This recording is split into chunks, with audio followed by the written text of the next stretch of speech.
Kabanata 3281. Matapos ibahagi ni Shepard ang pangkalahatang lokasyon ng Ancient Mysterious Dragon Kingdom, agad na kinokontrol ni Hare ang airship at itinuro ito patungo sa kanilang destinasyon. Shepard, dalhin mo ito. Hinawakan ni Dustin ang kanyang space ring. Naglabas ng isang tumpok ng iba't ibang kayamanan, at inilapag sa harap ni Shepard. Ang mga kayamanang ito ay ang mga natagpuan mula sa mga bangkay ng libo-libong mga banal na Diyos. Mula doon, pinaghiwalay ni Dustin ang isang bahagi at ibinigay ito kay Shepard. Mula nang pumasok si Shepard sa prehistoric relic, kasama na niya si Dustin. Halos wala na siyang pagkakataong tuklasin ang lugar. Natural, wala siyang nakuhang anuman. Bilang kabayaran, ibinigay ni Dustin ang mga kayamanang ito sa kanya. Dustin, sobra na ito. Lahat sila ay kayamanan sa antas ng banal na Diyos. Bakit mo binibigay sa akin ang mga ito? Sa napakalaking halaga ng mga kayamanan sa harapan niya. Kumikinang ng maliwanag ang mga mata ni Shepard. Huwag ka nang magtanong. Masyadong mahaba magpaliwanag. Kunin mo na lang. Sagot ni Dustin. Well, if you say so. Salamat talaga. I'll be glad to take them. Inilagay ni Shepard ang lahat ng kayamanan sa kanyang space ring na may malaking ngiti sa kanyang mukha. Kasama sa tumpok ng mga kayamanan na ito ang mga divine level na table task. Mga divine level na magic treasure. Ilang bihirang kayamanan mula sa langit at lupa. At iba't ibang lihim na martial skill sa divine level. Sa pangkalahatan, ito ay isang malaking kapalaran para sa isang magsasaka na tulad niya sa divine realm. Sa tingin mo, gaano katagal tayo makakarating sa Ancient Mysterious Dragon Kingdom? Tanong ni Dustin sa kanya. Kung tutusin mula sa bilis ng airship, ito ay dapat na mga 10 araw. Sagot ni Shepard nang maramdaman niya ang bilis ng lumilipad na barko. Mayroon akong oras na ay lalaan kung gayon. Master Hare, maglilinang ako sa pag-iisa hanggang sa makarating tayo sa ating destinasyon. Sabi ni Dustin kay Hare matapos mag-isip sandali. Lahat tama. Hindi mo kailangang mag-alala. Ang airship na ito ay nasa pinakamataas na antas. Kahit na makatagpo tayo ng mga panganib sa Sea of Chaos, hindi natinag ang isang ito. Sagot ni Hare na may kumpiyansang ngiti. Ang sasakyang panghimpapawid na kanilang sinasakyan ay maingat na pinili ni Peterson mula sa higit sa 100 high-tier flying magic treasures. Iyon ang pinakamahusay mula sa grupong iyon. Ang sarap pakinggan kung ganoon. Tumango si Dustin at pumili ng isang lihim na silid sa airship upang simulan ang kanyang liblib na paglilinang. Sinundan ni Shepard ang aksyon ni Dustin at nagpa siya din na gugulin ang kanyang oras sa paglilinang. Ang sasakyang panghimpapawid ay talagang napuno ng maraming silid na maaaring magamit para sa paglilinang. Kaya, ito ang pinakakanais-nais na gawin habang naghihintay sila upang makarating sa kanilang destinasyon. Nitong mga nakaraang araw, nagkakagulo ang Sea of Chaos.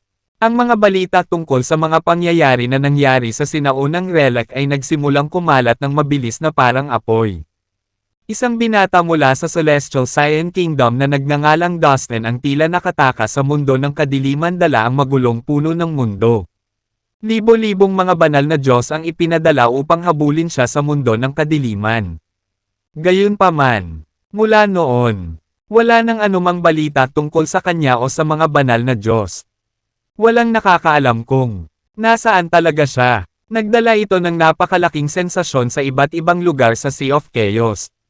Ngayon, ang kinaroroonan ng magulong puno ng mundo ay hindi alam. Ang mas nakakagulat, ang kinaroroonan ng libo-libong banal na Diyos na ipinadala pagkatapos ni Dustin ay hindi rin alam.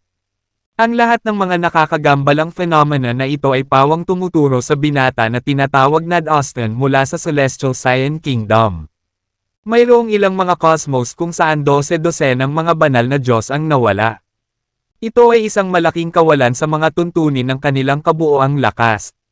Bukod dito, napag-alaman na marami sa kanila ay mga katamtamang antas ng mga banal na Diyos. Ito ay lubhang apurahan. Magpadala ng maraming tao hanggat maaari sa mundo ng kadiliman upang imbestigahan ng mabuti ang bagay na ito. Ilang Cosmos ang nag-organisa ng sarili nilang mga team para malaman kung ano talaga ang nangyari sa World of Darkness. Kasabay nito, nagpadala rin sila ng mga sugo sa Celestial Cyan Kingdom, na humihingi ng opisyal na pahayag tungkol sa bagay na ito. Kung nalaman nilang may itinatago ang Celestial Cyan Kingdom at may kinalaman sa pagkawala ng kanilang mga Divine Gods, hindi sila magdadalawang isip na maglabas ng digmaan laban sa kanila.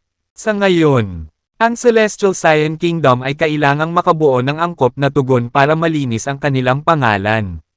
O lahat ay maglalabas ng kanilang mga pangil laban sa kanila.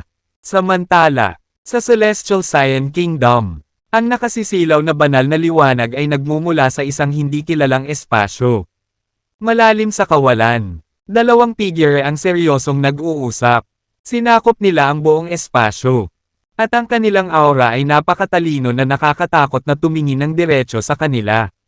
Damn it, hindi ko inaasahan na magkakaroon ng lakas ng loob si Dustin na ipagkanulo ang Celestial Cyan Kingdom. Ang isa sa kanila ay nagngangalit sa galit. Nitong mga nakaraang araw, napakaraming messenger mula sa iba't ibang high-grade universe ang pumunta sa amin para kay Dustin. Hinihiling nila sa amin na ibigay siya sa kanila. Hindi mo alam kung gaano ako kahirap para paalisin silang lahat. Egbert, maging tapat ka sa akin. Sino ba naman itong lalaking ito? Kailangan natin siyang mahanap at harapin sa lalong madaling panahon. Ang isa pang figure ay tila galit na galit. Pareho silang mga premium grade na banal na Diyos ng Celestial Cyan Kingdom. At sila ang pinakamataas na pinuno ng kaharian. Isa sa dalawang makapangyarihang Diyos na Diyos ay si Egbert.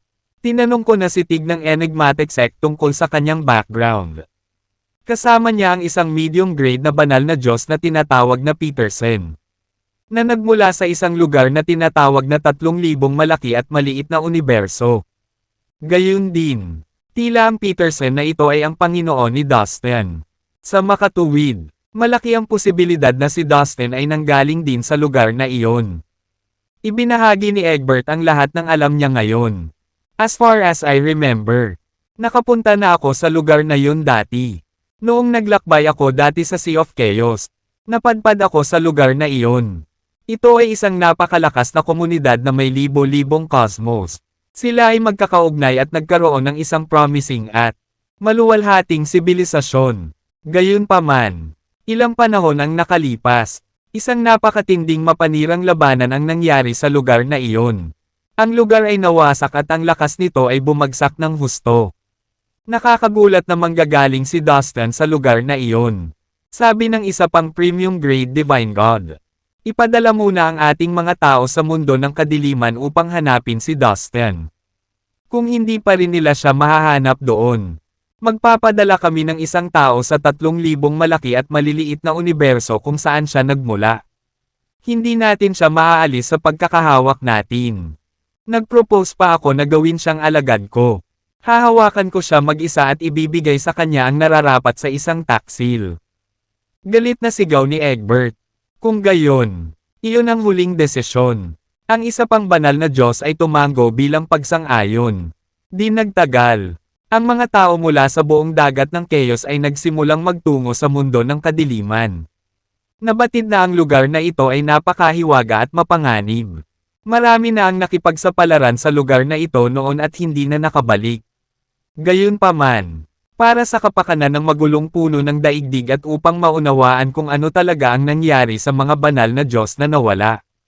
Maraming grupo ng mga magsasaka ang nakipagsapalaran at nagtungo sa mundo ng kadiliman. Maraming high-level flying magic treasures ang nakitang pumasok sa lugar. Lahat sila ay may parehong layunin. Para sa isang maikling sandali, ang lahat ay tila nakalimutan ang panganib at irinas ng lugar. Ang karaniwang madilim at tahimik na mundo ng kadiliman ay nagbubulungan sa ingay. Ang mga tao ay dumarating at nagpupunta kung saan-saan. Ang sitwasyong ito ay tumagal ng ilang araw. Ngunit sa wakas, isang araw, nang ang lahat ay abala pa rin sa paghahanap ng anumang mga pahiwatig tungkol kay Dustin. Sa magulong puno ng mundo, at sa mga banal na Diyos, isang malakas na boses ang narinig. Sa buong lugar, karapat-dapat na mamatay ang mga nang-ahas na guluhin ang kapayapaan ng mundo ng kadiliman. Isang malamig at nakakatakot na boses ang umalangaw-ngaw sa madilim na kawalan. Para bang isang dambuhalang nilalang ang nagising sa mahabang pagkakatulog dahil sa ingay na dulot ng mga taong gumagala sa lugar. Pagkatapos, dahan-daang lumabas ang isang malaking mukha. Ibinuka nito ang malaking bibig at biglang sumipsip ng 12-dosenang lumilipad na magic treasure sa paligid. Whoosh! Sa ilalim ng napakalaking puwersa ng pagsipsip.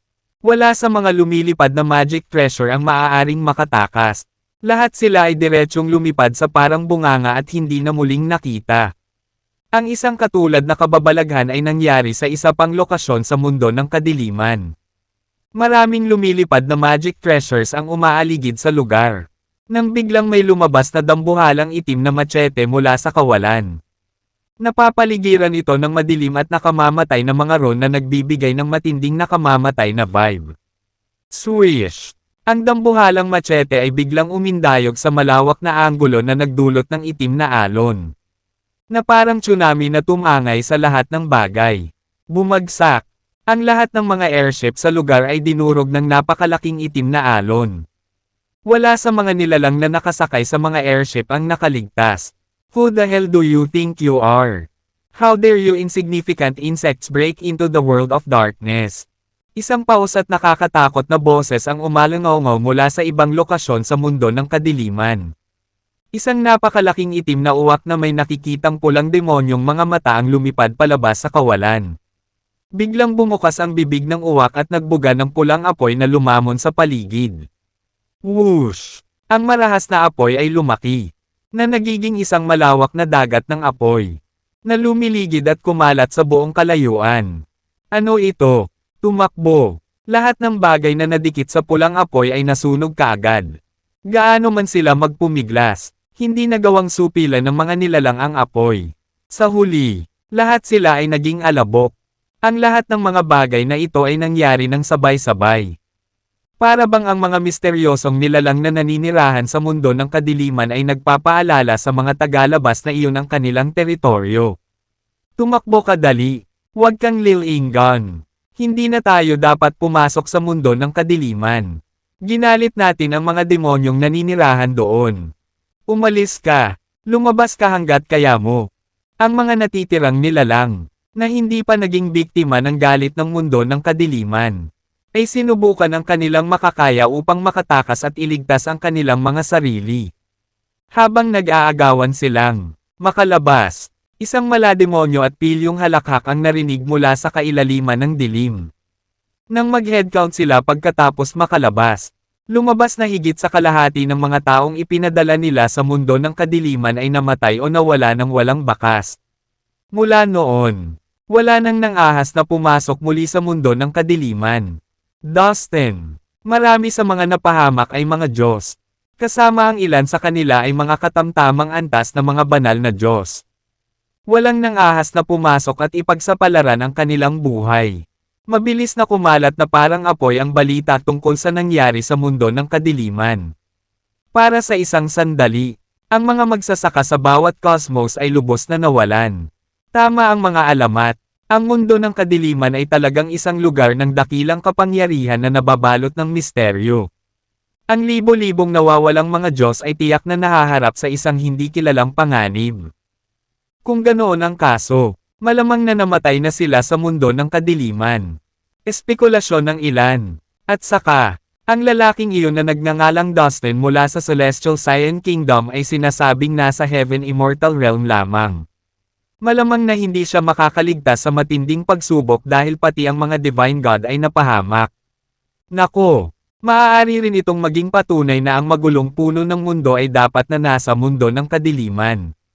Iyon ay may katuturan. Ang magulong puno ng mundo ay dapat na wala sa ibang lugar kundi sa mundo ng kadiliman. Ang tanging problema ay, sino ang maglalakas loob na pumasok sa mundong iyon at makuha? Ito. Ang isang pulutong ay nagtipon sa gilid ng mundo ng kadiliman upang mag-isip-isip kung ano ang susunod na mangyayari. Ang mga tao mula sa bawat cosmos ay nagpunta rito upang manood.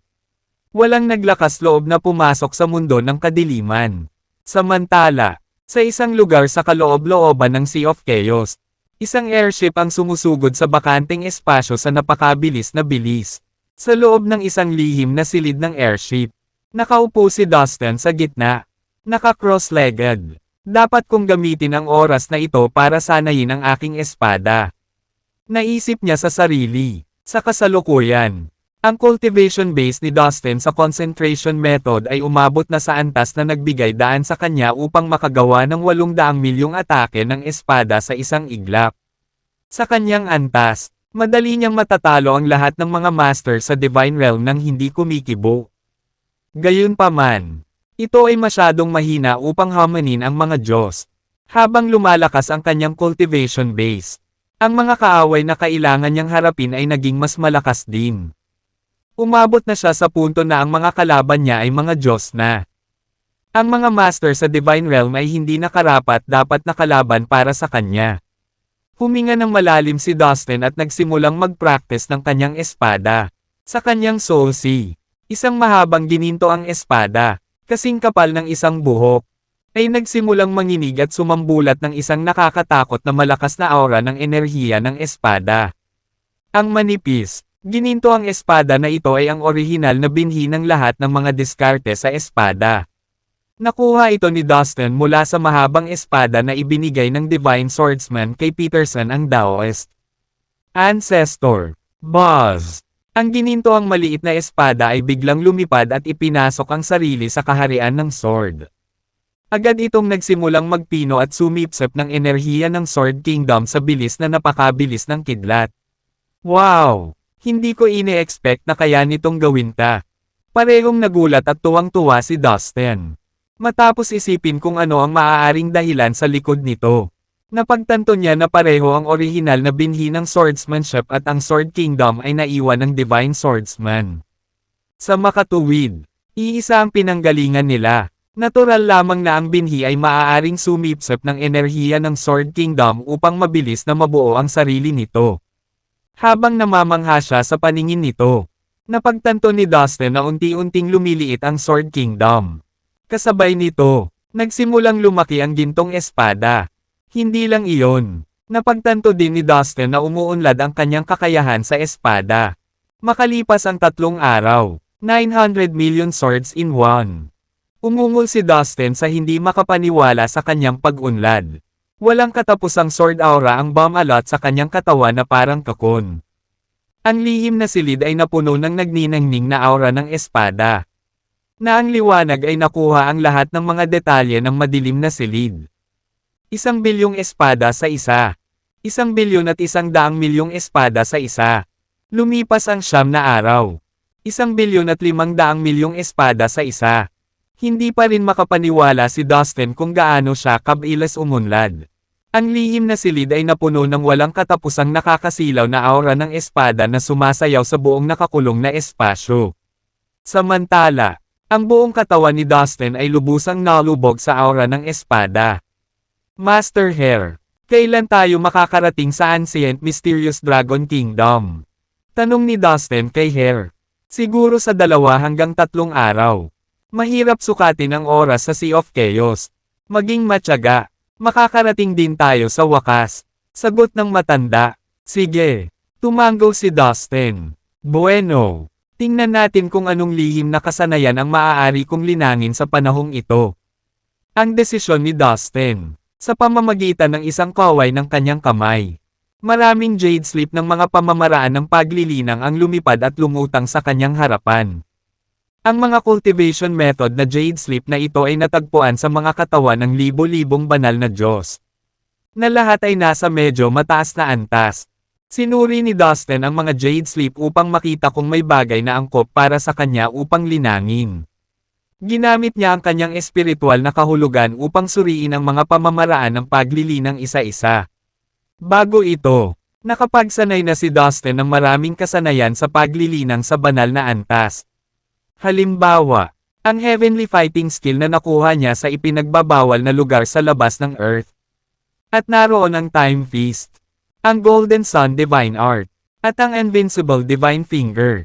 May kabuuang 8 divine skills ang nakuha ni Dustin sa inner world ng Millstone of Reincarnation noong siya ay nasa Divine Beings World. Sa kabuuan, nakapagsanay na siya ng siyam na uri ng divine level na kasanayan. Talagang hindi na siya ganoon kadesperadong matuto ng anumang divine level na kasanayan na makukuha niya. Iyon ang dahilan kung bakit hindi siya nagmamadali upang maingat na suriin ang bawat isa sa mga jade na dumula sa kanyang harapan. Kapag nahanap na niya ang pinakaangkop para sa kanyang sarili ay magiging handa siyang magsanay. Soul Disrupting Spell. Ito ay isang uri ng espiritual na kaluluwa na may kaugnayan sa divine level na kasanayan. Ginagamit ng kasanayang ito ang boses ng magsasaka. Sa pamamagitan ng pag-awit ng ilang spell, mapipilitin talaga ng user ang kanyang kalaban na huminto sa paglaban. Sa wakas ay natagpuan ni Dustin ang isang Jade Sleep na pumukaw sa kanyang interest. Well, ang ganitong uri ng divine level na kasanayan ay medyo kawili-wili. Sige. Linangin ko ang discarding ito kapag may oras ako. Ito ay tiyak na magbibigay ng bagong paraan para labanan ang aking mga kaaway.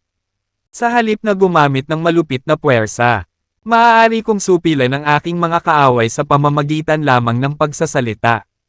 Kinuha niya ang Jade Sleep mula sa pile. Pagkatapos ay ipinagpatuloy niya ang pagsuri sa iba. Ang Divine Golden Fist ay isang lihim na kasanayan ng gintong higanteng lahi noong sinaunang panahon. Kahit na ang gintong higanteng lahi ay wala na ngayon. Ang Divine Golden Fist ay naipasa na at kalaunan ay naging isang makapangyarihang divine level na kasanayan sa kamao. Binasa ni Dustin, habang nakita niya ang isa pang pagkakaiba-iba ng Divine Fist skill. Mukhang may pagkakatulad ang Divine Golden Fist sa Golden Sun Divine Art at sa Divine Fist skill. Kung pag-aaralan ko ang tatlong pamamaraan na ito, maaari akong makahanap ng isang bagay na kawili-wili. Well, sasanayin ko rin ang Divine Golden Fist na ito. Nagpasya si Dustin. Sa kanyang mayamang kaalaman at karanasan, maaaring pagsamahin ni Dustin ang iba't ibang mga kasanayan at lumikha ng isang mas mahusay na pamamaraan. Sa makatuwid, nagpasya siyang magsanay din ng Divine Golden Fist. Ano? Ang Mental Swordsmanship. Hindi ba ito ang bersyon ng Flying Swordsmanship ng Earth? Hindi maiwasan ni Dustin na magulat sa kanyang nakita. Sa isa sa mga Jade Sleep, nakita niya ang isang uri ng divine level na kasanayan na tinatawag na Mental Swordsmanship. Ang Mental Swordsmanship ay nagpapahintulot sa isa na kontrolin ang isang espada gamit lamang ang kanyang isip. Maaari pa nga itong gamitin para putulin ang ulo ng isang kaaway na milyon-milyong milya. Ang layo. Sa katunayan, ito ay isa pang bersyon ng Flying Swordsmanship. Ngayon ito ay isang pamamaraan na karapat-dapat sa paglilinang. Tuwang-tuwa si Dustin sa kanyang natuklasan. Bumalik sa Earth, nakakuha siya ng maraming uri ng kasanayan sa Flying Swordsmanship. Hanggang ngayon, hindi pa niya napag-aaralan lahat. Hindi niya inaasahan na makakakuha ng isa pang kasanayang tulad nito. Lalo na sa divine level. Ang kasanayang ito ay tiyak na hamatak sa pagkamausisa ni Dustin dahil sabik siyang matutunan ang kanyang bagong nahanap na pamamaraan. Okay, mag-aral muna tayo at mag-cultivate ng mental swordsmanship. Sabay desisyon ni Dustin. Gamit ang isang kaway ng kanyang kamay. Iniligpit niya ang lahat ng mga Jade Sleep. Tanging ang may mental swordsmanship lang ang natira. Pagkatapos ay sinimulan niyang pag-aralan ang pamamaraang ito nang may pinanibik na nag-aalab sa kanyang mga mata. Dustin. Ang Flying Swordsmanship ay isang lihim na kasanayan. Ito ay isang kombinasyon ng cultivation base ng swordsmanship at ang kapangyarihan ng espiritual na kahulugan. Noong panahong iyon, parehong makapangyarihan ang cultivation base ni Dustin ng swordsmanship at spiritual sense. Sa makatuwid, isang piraso ng cake para sa kanya ang pagsasanay sa Flying Swordsmanship. Pagkaraan ng isang araw, naunawaan ni Dustin ang mga pamamaraan ng swordsmanship na naitala sa Jade Sleep matapos itong basahin ng paulit-ulit. Maaari kong gamitin ang espadang ito bilang lumilipad na espada. Bulong ni Dustin habang naglalabas ng mahabang espada gamit ang indayog ng kanyang kamay. Ito ang mahabang espada na ibinigay kay Peterson ang Daoist ancestor ng Sword Emperor maraming taon na ang nakalilipas. Nakuha ni Dustin ang binhi ng swordsmanship mula sa mismong espadang iyon. Inialay ng Sword Emperor ang kanyang buong buhay sa paglilinang ng mga espada. Pati na rin ang pag-decipher sa maraming mga pamamaraan ng swordsmanship. Ang espada na naiwan niya ay napakabigat. Ang mga ordinaryong magic treasure sa divine level ay hindi maihahambing sa kanyang mahabang espada. Ibinuka ni Dustin ang kanyang bibig at sinipsip ang espada sa kanyang katawan. Pagkatapos, sinimulan niyang linangin ang flying swordsmanship. Lumipas ang oras araw-araw. Si Dustin ay malalim na nakatuon sa kanyang paglilinang. At walang ideya kung ano ang nangyayari sa labas ng mundo. Gayunpaman, ang isang lugar na malapit sa mundo ng kadiliman ay puno ng mga pulutong ng hindi mabilang na mga banal na Diyos. Maraming tao mula sa iba't ibang universo ang natipon doon. Maraming lumilipad na magic treasures ang lumutang din sa kawalan. Ang lahat ay nagpatuloy sa kanilang pag-uusap ng malakas at napuno ng ingay ang buong lugar.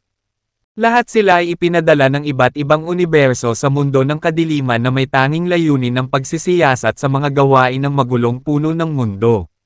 Gayunpaman, marami sa kanilang mga tao ang napatay sa mundo ng kadiliman. Sa napakalaking kawalan, wala ni isa sa kanila ang handang umalis.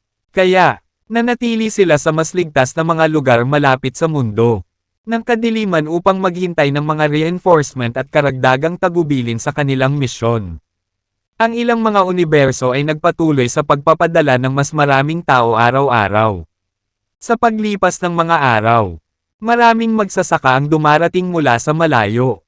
Sa oras na iyon, maraming mga magsasaka ang hindi naniniwala sa sinabi ng kanilang mga kasamahan tungkol sa mundo ng kadiliman. Kaya, lumabas sila upang hanapin si Dustin at ang magulong puno ng mundo. Gayunpaman, bumalik silang lahat na may mabibigat na casualty. Nakatakas sila sa mundo ng kadiliman sa pagkatalo. Ang bawat nilalang ay tumingin sa mundo ng kadiliman na may takot sa kanilang mga mata. Napakaraming malalakas na nilalang mula sa iba't ibang universo ang napatay sa mundo ng kadiliman. Higit pa rito, marami sa kanila ay mga divine god.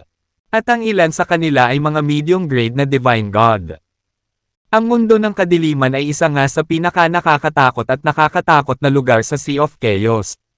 Maraming mga banal na Diyos ang hindi nang ahas na pasukin ito. Isang araw, ang mga tao sa lugar na malapit sa mundo ng kadiliman ay nagpapahinga tulad ng anumang ordinaryong araw. Ang iba sa kanila ay nakipagkwentuhan sa kanilang mga kasama. Habang ang iba naman ay nag-practice ng kanilang martial arts. Biglang naging kakaiba ang ambience. Natahimik lahat ng nilalang. Naramdaman ng lahat ang kakaibang aura na dumampi sa kaibuturan ng kanilang mga kaluluwa. Ang lahat sa magulong espasyo. Kabilang ang oras, espasyo, at ang mga batas ng kaayusan. Ay tila tumigil. Isang kakilakilabot na puwersa ang bumalot sa malawak na espasyo. Pagkatapos, sa mabituing espasyo sa di kalayuan, na orihinal na malabo at malabo, ay biglang sumili ang isang maningning na sinag ng makulay at maliwanag na ulap. Isang figure ang dahan-daang lumitaw at naglakad patungo sa mundo ng kadiliman. Ang silhouette ay nagliliwanag ng pulang ilaw na nagpapaliwanag sa buong mabituing kalangitan. Pagkatapos, lumipad ang mga pira-piraso ng batas ng kaayusan na parang mga makukulay na talulot ng bulaklak. Ito ang Supreme Grandmaster. Ang isang malaking grupo ng mga tao ay nasa sabik nang makita nila ang isang malinaw na sulyap sa figure. Nagmamadali silang salubungin ang tinaguriang Supreme Grandmaster ng may pagkamangha at paggalang. Maging ang ilang preliminary grade na Divine God at medium grade na Divine God ay lumuhod sa harapan ng Supreme Grandmaster na may sukdulang pagpipitagan. Ito ay Supreme Grandmaster Chiffon. Isang premium grade na banal na Diyos ng Marvelous Cosmos. Naabot na raw ng Supreme Grandmaster Chiffon ang threshold ng pagiging isang governing god. Hindi may kakaila na tiyak na magiging isa siya sa malapit na hinaharap. Nag-usap ang ilang tao sa mahinang boses. Napuno sila ng sindek at pagkabigla. Alam na ng lahat kung sino talaga ang lalaki. Ang kaharap pala nila ay ang sikat na Supreme Grandmaster Chiffon. Isa siyang premium grade divine god. Si Supreme Grandmaster Chiffon ay may napakagandang reputasyon sa buong Sea of Chaos. Lahat, manatili dito. Huwag pumasok sa mundo ng kadiliman. Papasok ako at titingnan. Si Supreme Grandmaster Chiffon ay parang walang malasakit at flat sa kanyang tono. na para bang malayo siya sa mga panganib ng mundo ng kadiliman. Nawala agad siya nang matapos siyang magsalita. Lahat ng naruroon ay nakaramdam ng mahinang pag-alon sa hangin at nakita ang isang sinag ng nakasisilaw na liwanag na lumilipas patungo sa mundo ng kadiliman. Pumasok si Supreme Grandmaster Chiffon sa mundo ng kadiliman. Gusto niyang suriin ito para sa kanyang sarili. Ang mundo ng kadiliman ay puno ng panganib. Ngunit sa palagay ko ay hindi ito mabibitag ng isang premium grade na banal na Diyos. Lalo na si Supreme Grandmaster Chiffon. Kung tutuusin, isang hakbang na lang siya mula sa pagiging isang namamahala na Diyos. Ang kanyang banal na kapangyarihan ay walang limitasyon. Sa palagay ko, napaka-posible para sa Supreme Grandmaster Chiffon na mahanap si Dustin at dalhin sa amin ang magulong puno ng mundo. Maraming tao ang nag-isip sa mahinang boses. Pagkatapos, isang kakaibang ingay ang umalangaw-ngaw. Swoosh! Isang nakakasilaw na gintong liwanag ang lumapit mula sa malayo. Wala pang isang segundo. Tumawid ito sa daan-daang milyong milya sa magulong kawalan at huminto sa gilid ng mundo ng kadiliman. Ang nakabubulag na gininto ang liwanag ay lumabas na isang nasa katanghaliang gulang na lalaki na nakasuot ng gintong korona sa kanyang ulo at isang kulay ube na damit. Boom! Isang kakilakilabot na puwersa ang kumalat mula sa kanya sa isang iglap. Ang bawat isa ay nakaramdam ng isang pumipigil na kapangyarihan mula sa langit at lupa. Naglabas siya ng aura ng kamahalan. At hinamak ang lahat ng bagay sa mundo na may banal na pagmamataas. Supreme Grandmaster Homeman. Kaagad, isang malaking grupo ng mga tao ang sumugod sa kanya. Nagkuto sila sa harap niya at magalang na hinarap siya. Humph! Mayabang na tumango ang nasa katanghaliang lalaki bilang tugon. Pagkatapos ay dahan-dahan niyang sinulyapan ang mga tao gamit ang kanyang mga ginintoang mata. Pagkatapos, humakbang siya pasulong. Sa isang kisap mata, lumipat siya sa napakalaking distansya sa kalawakan at pumasok sa mundo ng kadiliman. Nako! Siya ang Supreme Grandmaster ng Golden Eagle Race. At isang Premium Grade Divine God. Sinasabi na ang Supreme Grandmaster Homeman ay kasing bilis ng ilan sa mga namamahala na Diyos. May nagtatakang bulalas. Sheesh! Tumahimik ka. Tingnan mo. Isa pang premium grade na banal na Diyos ang darating. Pinaalalahanan ng isa pang magsasaka ang isa na tumahimik. Whoosh! Isang kulay abong figure ang lumipad mula sa malayo. Bagamat tila maaliwalas na gumagalaw ang tao. Lumipad siya ng kasing bilis ng kidlat. Nagbigay din siya ng napakapangit na aura ng enerhiya. Nalabis na. Ikinasakal ng maraming nilalang at nagpapahina sa kanilang mga paa na halos mahulog sa lupa. Nagsilapitan ang mga tao sa ibang universo para salubungin siya. Silang lahat ay nagpatira pa sa harap niya na may malaking paggalang. Ang taong nakasuot ng kulay abon na damit ay tumango. At pagkatapos ay lumipad sa mundo ng kadiliman sa isang iglap. Siya ang Supreme Grandmaster ng Dragon Cosmos. Bulalas ng isang nilalang sa mahinang boses. Pagkatapos, higit sa isang dosenang premium grade Divine God ang sunod-sunod na lumitaw at pumasok sa mundo ng kadiliman. Natigilan ang lahat ng nilalang nang makita ang maraming maalamat na premium grade na Divine God na lumitaw at sunod-sunod na pumasok sa mundo ng kadiliman. Ang lahat ng premium grade na Divine God na iyon ay malalaking pangalan sa Sea of Chaos. Walang inaasahan na lahat sila ay pupunta doon at papasok sa mundo ng kadiliman para lang sa magulong puno ng mundo. Haha, ang ating Supreme Grandmaster ay pumunta sa mundo ng kadiliman upang hanapin ang magulong puno ng mundo. Sigurado akong matagumpay niyang mahahanap ito at ilalabas sa misteryoso at nakakapanghinayang mundo. Kahit na anong nakakatakot na puwersa ang mayroon sa mundo ng kadiliman. Wala ito sa ating Supreme Grandmaster. Maraming tao mula sa iba't ibang universo ang nagbunyi para sa kanilang mga kataas-taasang Grandmaster at sa paparating na tagumpay. Mahigit isang oras na ang lumipas. Boom! Boom! Boom! Ang mga tunog ng nakakabinging pagsabog ay biglang nagmula sa mundo ng kadiliman. Ang buong mundo ng kadiliman at maging ang espasyo sa paligid nito ay nagsimulang yumanig ng marahas. Nag-aaway sila. Nagulat ang lahat sa biglaang kaguluhan. Lahat ng mata ay nakatuon sa itim na mundo ng kadiliman. Ang hindi mabilang na mga sinag ng nakasisilaw na liwanag ng enerhiya ay kumikislap sa mundo ng kadiliman paminsan-minsan. Isang kakilakilabot na enerhiya ang kumulo at isang dagendong na ingay ang umalangaw-ngaw sa loob ng mundo ng kadiliman. Tila sumiklab ang isang digmaan na wawasak sa buong sansinukob. Gayunpaman, natapos ang labanan nang magsimula ito. Ang mga anino na may nakasisilaw na mga ilaw ay sunod-sunod na lumabas sa mundo ng kadiliman. Tingnan mo, si Supreme Grandmaster Homeman. Teka, what the hell? Wala na ang kalahati ng katawan niya. Naliligo siya sa sarili niyang dugo. May sumigaw sa nakakatakot na tanawin. Ito ay isang ulo. Teka, ito ang pinuno ng Supreme Grandmaster ng Dragon Cosmos. Maliit na bahagi na lang ng katawan niya ang natitira. Ang mga premium grade na Divine God na kakapasok lang sa mundo ng kadiliman ay lahat ay malubhang nasugatan. Ang iba sa kanila ay nagmamadaling tumakbo palayo upang takasan ang mundo. Arg! Tulong! Bitawan mo ako! Huwag mo akong patayin! Ang huling sigaw ay lumabas mula sa mundo ng kadiliman. Nakita ng lahat ang isang dagwang figure na nagsisikap na tumakas mula sa mundo ng kadiliman. Habang siya ay tumakas, siya ay sumigaw ng tulong. It's Supreme Grandmaster Chiffon. Nasaktan din siya ng husto. Napatulala ang lahat ng nilalang. Boom! Boom! Boom!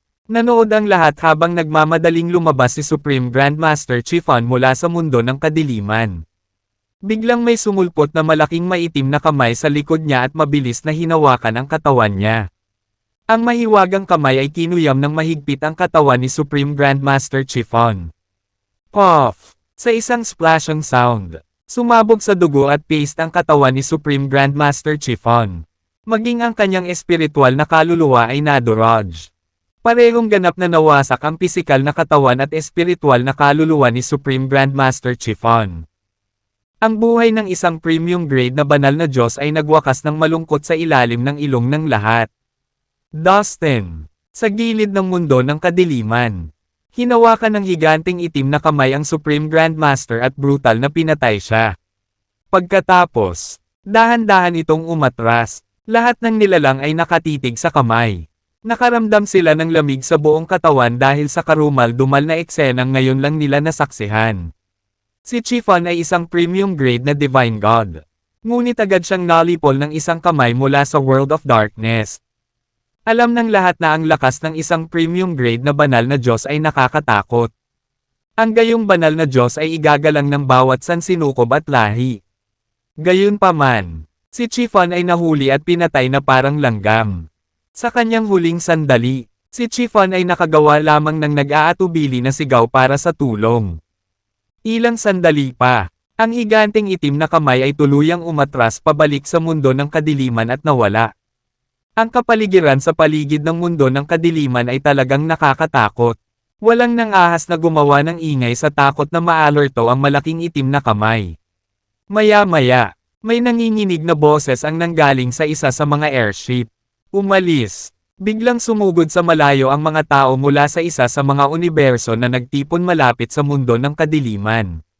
Umurong. Nagsimula ring umatras ang iba pang puwersa ng ibang universo. Ang hindi mabilang na lumilipad na magic treasures, tulad ng isang kayeg ng mga balang, ay isa-isang tumakas sa malayo.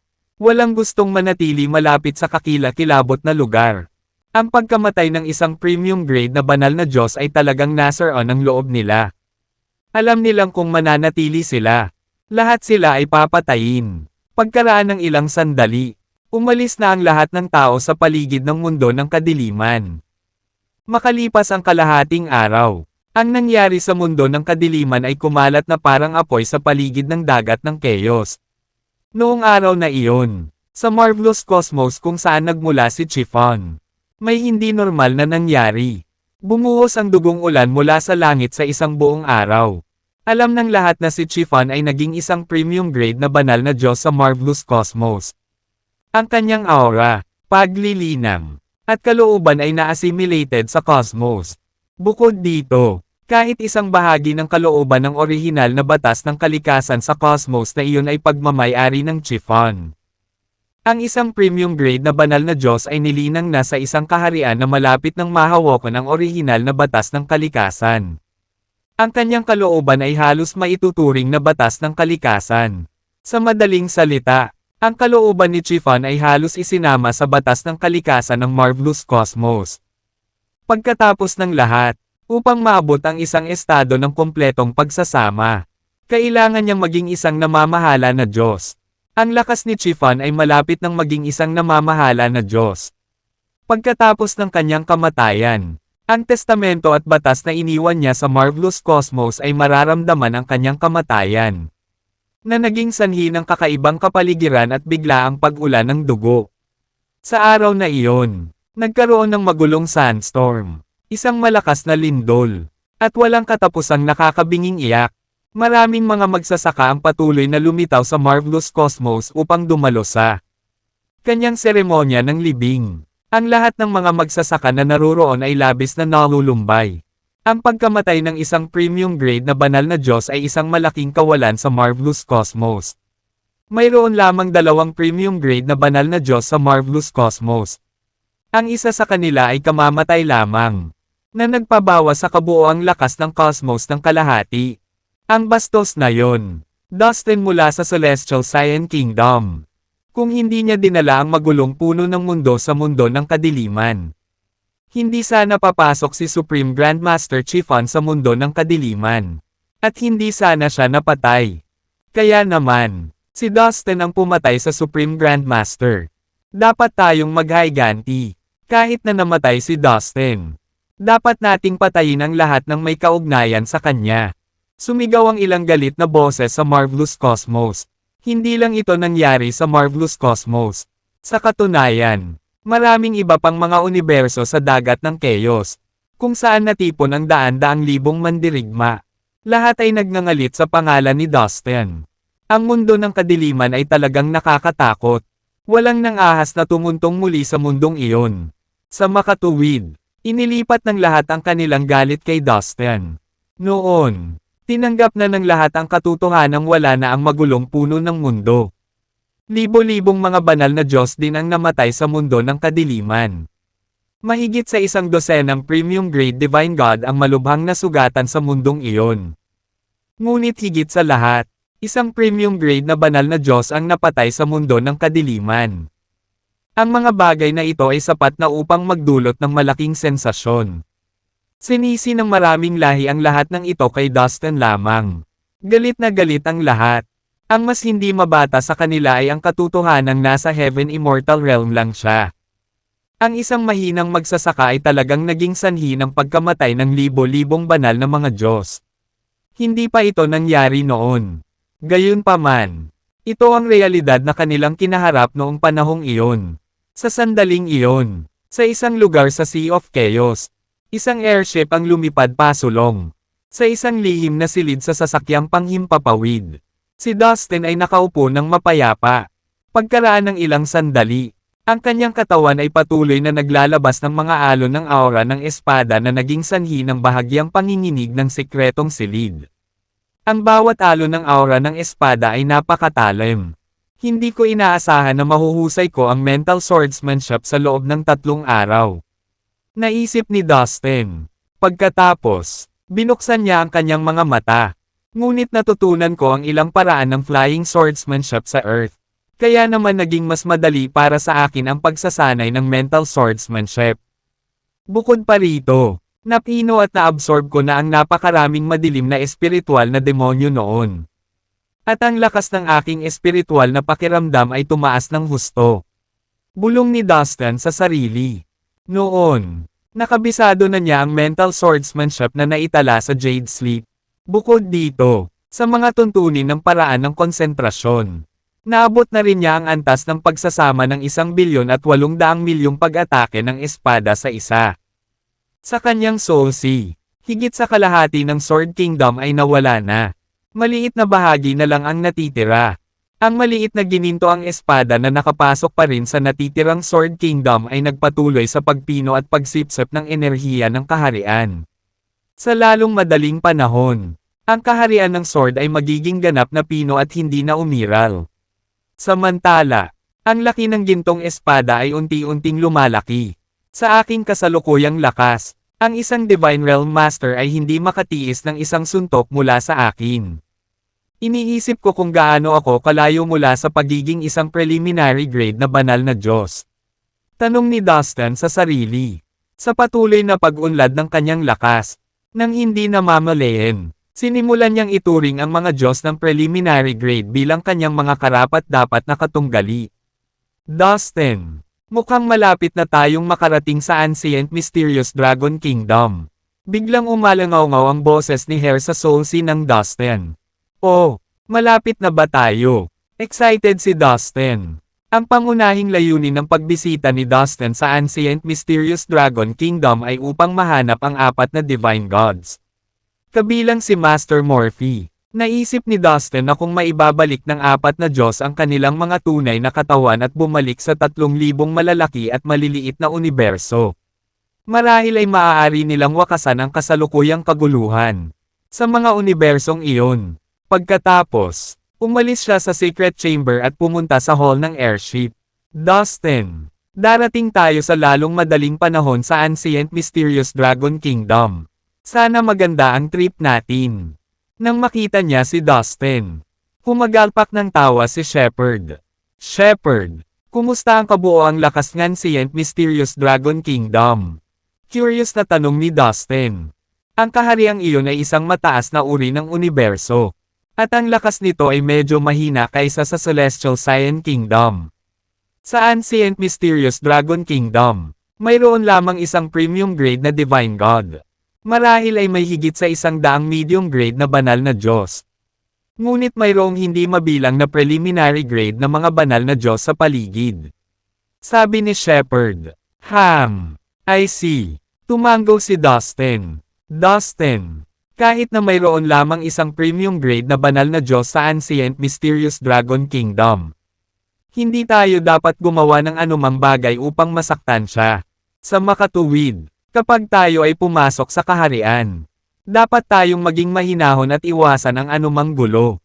May chismis na ang premium grade na Divine God sa Ancient Mysterious Dragon Kingdom ay isang walang awa na tao. Siya ay kilala na maikli ang ulo at mamamatay tao. Sa sobrang galit, papatayin niya ang daan-daang milyong tao. Sabi ni Shepard kay Dustin sa nanginginig na boses. Palagi niyang nararamdaman na magulo si Dustin. Don't worry. I'm just looking for a few people. How can I make trouble? Ngumiti ng pilit si Dustin. Dustin, sa loob lamang ng ilang sandali, maraming universo ang lumitaw sa magulong espasyo sa unahan. Ito ay humigit kumulang sa 100 sa kanila. Tulad ng mga bula, na konektado. Isa sa mga universo na ito ay itinuturing na isang mataas na uri ng universo. Ang kanilang mga hadlang sa kalawakan ay may mahinang gininto ang glow. At ito ay mukhang matatag at solid sa kanyang mataas na antas na kaayusan at batas. Bueno, iyon ang Ancient Mysterious Dragon Kingdom. Itinuro ni Shepard ang high-grade universe sa harap nila. Si Hare, ang payat na matandang lalaki, ang nagmaneho sa airship at lumipad patungo sa mataas na uri ng universo. Matigas ang space barrier ng high-grade universe. Napabuntong hininga si Dustin sa pagkadismaya. Noong nakaraang pagkakataon, sa Celestial Cyan Kingdom, walang oras si Dustin para maingat na maramdaman ang space barrier ng high-grade universe dahil nagmamadali sila. Habang dahan-dahan siyang lumalapit sa Ancient Mysterious Dragon Kingdom, sa wakas ay nagkaroon siya ng pagkakataon na makitang mabuti ang space barrier. Tumingin siya sa paligid at na-appreciate ang space barrier. Naglalaman ito ng lahat ng uri ng masalimuot na mataas na antas na mga batas at isang tiyak na bahid ng kamahalan na magpapakumbaba at masindak sa sinumang nabubuhay na nilalang na malapit. Dito, habang papalapit sila dito, bumungad sa kanila ang isang malaking entablado. Parang isang piraso ng lupa na lumulutang sa kawalan. Sa gitna ng platform, mayroong isang mahigpit na spatial portal na binabantayan ng isang sinaunang at mapagbigay na hanay. Walang pinayagang pumasok, dito nang walang pahintulot. May banal at marangal na aura na lumalabas mula sa pintuan, na nagdulot ng pagsamba at pananabik dito sa mga nilalang dito. Sa pagkakaalam ni Dustin, ang Ancient Mysterious Dragon Kingdom ay malayong advanced kumpara sa Fallen Immortal Cosmos. At ito ay maliwanag. Ang paghahambing ay isang no-brainer. Ang agwat sa pagitan ng dalawang cosmos ay talagang napakalaki. Ang mataas na uri ng universo ay lubhang kapansin-pansin. Hindi katakataka na nang ipahayag ng Celestial Science Kingdom ang recruitment ng mga kabataan at mahuhusay na tao. Napakaraming henyo mula sa ibang mga mundo at universo, ang lahat ay nabaliw. Napabuntong hininga si Dustin sa paghanga. Wala siyang sapat na oras para malaman ng husto ang Celestial Science Kingdom sa huling pagkakataon na naroon siya. Ngayong may oras na siya para pag-isipang mabuti ang mga bagay-bagay. Hindi maiwasan ni Dustin na alalahanin ang karelagan ng Celestial Science Kingdom. Siyempre, ang universe grade ng Celestial Science Kingdom ay medyo mas mataas kaysa sa Ancient Mysterious Dragon Kingdom. Bilang isang cultivator, ang paglilinang sa Celestial Science Kingdom ay mainam. Ang isang mataas na uri ng magulong sinaunang kaharian ay may malaking atraksyon sa karamihan ng mga mandirigma at maging sa mga banal na Diyos. Paliwanag ni Shepard. Nga pala, Dustin. Henyo ka. No. Bakit ka pumunta sa Celestial Science Kingdom para magpa-interview sa halip na magtrabaho ng mag-isa? Baka gusto mong sumali sa Celestial Science Kingdom. Curious ako. Dustin. Saan ka nanggaling? Tanong ni Shepard. Ako. Napakamot ng ulo si Dustin. Haha. Galing ako sa basurang universo. Ang aking bayan ay hindi man lamang kwalipikado bilang isang mababang uri ng universo. Nagpatuloy si Dustin. Hindi pwede. Niloloko mo ba ako? Paano maipanganak ang isang henyong tulad mo sa isang basurang universo? Shepard shook his head in disbelief. Kung hindi ka naniniwala sa akin, maaari kang bumisita sa aking bayan at tingnan kapag may oras ka. Napangiti si Dustin. Oo naman. Kapag nabigyan ako ng pagkakataon, makikita ko talaga ang lugar kung saan ka nanggaling. Buong pusong sagot ni Shepard. Bumaba tayo sa platform at pumasok sa Ancient Mysterious Dragon Kingdom. Sumenya si Hare na humakbang sila. Lumabas silang tatlo sa airship. Itinaway ni Hare ang kanyang mga kamay at itinago ang airship. Si Peterson, sa kabilang banda, ay nanatili sa airship. Pinipino ang banal na tableta. Natapakan nila ang napakalaking plataporma. At napansin nilang maraming tao ang nagbabantay dito. Ang pintuan ng kalawakan sa gitna.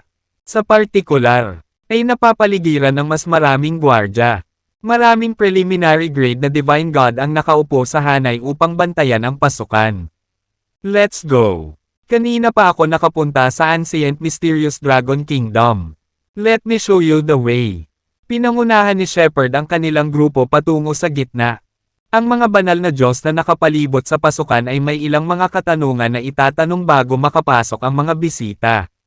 At sandali din nilang sinuri ang pagkakakilanlan ni Shepard. Matapos magbayad ng malaking halaga, pinayagan silang pumasok sa mataas na antas ng universo. Ang espiritual na enerhiya ay sagana. At ang mga batas ng langit at lupa ay kumpleto. Ang mga kayamanan mula sa langit at lupa ay nagkalat sa maraming lugar.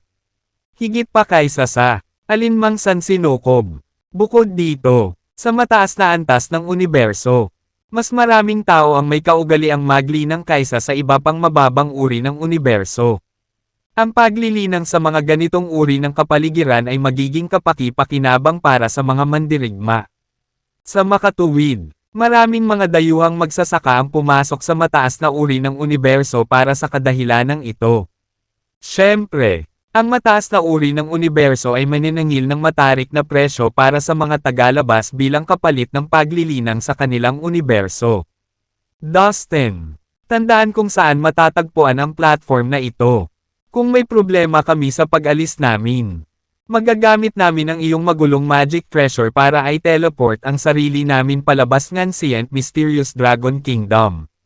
Ngunit hindi ako sigurado kung ang iyong magulong magic treasure ay may ganitong function o wala. Narinig ni Dustin ang tinig ni Hare sa kanyang soul sea. Sa tingin ko kaya niya yan. Hanggat naaalala ko ang lokasyon ng platform na ito. Dapat ay posible na mag-teleport palabas ng Ancient Mysterious Dragon Kingdom. Sagot ni Dustin matapos mag-isip sandali. Subukan natin para masiguro natin na makakaalis tayo kapag nagkagulo. Gayunpaman, dapat mong tandaan na ang Ancient Mysterious Dragon Kingdom ay isang high-grade universe. Ang space barrier dito ay matigas, at naglalaman ito ng napakakomplikadong mga panuntunan. Hindi ako sigurado kung ang iyong magulong magic treasure ay makakadaan sa space barrier ng high-grade universe. Sabi ni Hare habang nagmumuni-muni. Tatandaan ko muna ang special na lokasyon ng platform na ito. Gamit ang kanyang espiritual na kahulugan. Na-activate ni Dustin ang reincarnation token. Kabisado niya ang special na lokasyon ng pasukan. 1/3. Ang function ng token ay upang itala ang posisyon ng espasyo. Pumasok na tayo sa loob. Matapos bayaran ng mga gwardya ng kanilang entrance fee, inilipat ni Shepard ang kanyang atensyon kina Dustin at Hare. Pagkatapos, naglakad silang tatlo sa spatial entrance. Binalot sila ng malakas na teleportation energy. At agad silang nawala. Pagkaraan ng ilang sandali, lumitaw silang tatlo sa kalangitan ng Ancient Mysterious Dragon Kingdom. Ito ay isang malawak na universo na may maliwanag na mga bituin. Dustin, sino ang hinahanap mo sa Ancient Mysterious Dragon Kingdom? Curious na tanong ni Shepard. Ilang kaibigan. Mabilis na sagot ni Dustin. Sa pagtingin sa walang hangganang kalangitan sa universo, naramdaman niyang nagsimulang sumakit ang kanyang ulo. Napakalaking Ancient Mysterious Dragon Kingdom. Saan siya dapat pumunta para hanapin si Master Morphe at ang iba pa? Dustin, mayroon akong kaibigan na tinatawag na Cyril sa Ancient Mysterious Dragon Kingdom. Isa siyang pangunahing disipulo ng isang makapangyarihang sekta. Makipagkita muna tayo sa kanya. Baka pwede rin tayong humingi ng tulong sa kanya. Mas magiging maginhawang maghanap ng isang tao kung mayroon tayong tulong. Ito ay mas madali kaysa gumala ng mag-isa. Iminungkahi ni Shepard. Okay, mabuti naman. Salamat. Ibinigay ni Dustin ang ideyang ito. At sumang-ayon. Nagpasya siyang maglakad-lakad muna sa Ancient Mysterious Dragon Kingdom. Kapag pamilyar na siya sa lugar, maaari na niyang simulan ang paghahanap sa kanyang mga kaibigan. Okay, let's go. Matagal ko nang hindi nakikita si Cyril. Sinasabi ko na dapat tayong magkaroon ng isang partido at magkaroon ng ilang tunay na kasiyahan. Sabi ni Shepard, nang makitang pumayag si Dustin. Agad na dinala ni Shepard sina Dustin at Hare sa isang hindi pangkaraniwang ruta. Nakapunta na siya sa Ancient Mysterious Dragon Kingdom dati. Kaya medyo pamilyar siya sa lugar na ito. Dahil silang tatlo ay medyo makapangyarihan. Kaya nilang lakbayin ang universo sa bilis ng kidlat. Makalipas ang kalahating araw, sa pamumuno ni Shepard, pumasok sila sa isang mundo at tumayo sa kalangitan. Ito ang Sky Phoenix World. Kontaken ko muna si Cyril. Sinabi ni Shepard. Naglabas siya ng Jade Sleep at nagpadala ng mensahe. Ilang minuto lang ay nakarinig sila ng ingay. Whoosh! Isang sinag ng liwanag mula sa kontinente ng Sky Phoenix World patungo sa kanilang tatlo. Isang lalaking nakaputi ang bumungad sa kanilang harapan. Haha, Shepard! Matagal nang hindi nagkikita. Tumawa ang lalaki at tinapik ang balikat ni Shepard. Dustin! Haha! Ang tagal na kitang hindi nakikita. Cyril, mukha ka pa namang toy boy. Mapanuksong tawa ang lumabas sa nanginginig na katawan ni Shepard. At matambok ka pa rin. Madaling ibinalik ni Cyril ang tawa. Isang matangkad na frame sa purong puting damit, na ipinaray sa kanyang klasikong gwapong mukha. Ang ginawang larawan ng gilas ni Cyril. Isang matinding kaibahan sa bilog at malambot na figure ni Shepard. Sa pagkikita pa lang nila ay agad na nagsimula ang isang masigasig na pag-uusap dahil pareho silang halatang in good terms sa isa't isa. Kahit paminsan-minsan ay itinapon niya sa tabi niya sina Dustin at Hare na nagtataka. Hindi sila gaanong pinapansin ni Cyril habang nasa sabik siyang nakikipag-usap kay Shepard. Ilang saglit pa, nagulat si Shepard nang maalala niyang naiwan si Dustin at Hare na walang magawa. Muntik ko nang makalimutan. Nagmamadaling inakay ni Shepard si Cyril palapit sa dalawa. Cyril, Ipapakilala ko sa iyo ang mga kaibigan ko. Ito si Dustin at ito si Master Hair. Sana magkasundo kayo. Oh, friends. I see. I thought they worked for you. Isang bahagya na lang na tango ang inialok ni Cyril kina Dustin at Hair. Bilang isang master sa Divine Realm, si Cyril ay napakalakas at lubos na iginagalang. Gayunpaman, ang dalawang nauna sa kanya ay naglabas ng aura ng mababang Heavenly Immortal Realm. Dahil isa siyang Divine Realm Master, natural na hindi sila masyadong pinapansin ni Cyril. Karaniwan, kapag nakita siya ng mga magsasaka sa kanilang antas, nagmamadali silang batiin siya ng may lubos na paggalang at papurihan siya. Gayunpaman, tumango lang sa kanya sina Dustin at Hair bilang tugon.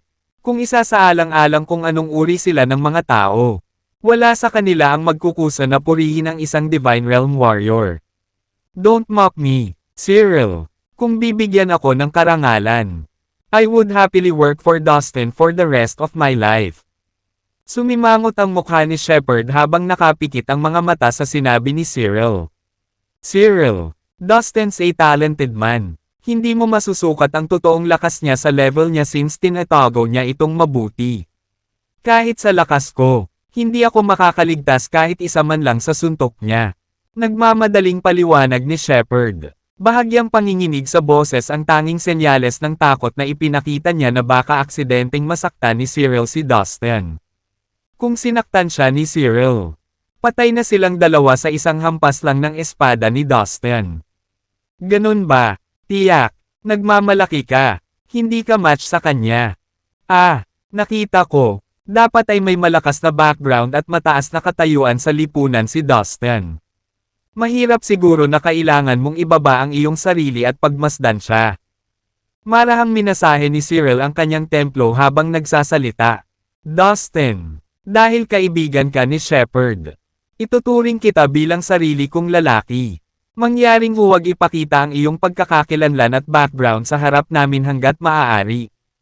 Dapat mong malaman na ang pinakamahalagang bagay para sa isang mandirigma ay ang kanyang sariling lakas. Malumanay na saway ni Cyril kay Dustin. Nang makontento na siya, ngumiti rin siya at tumango kay Hair bilang pagbati.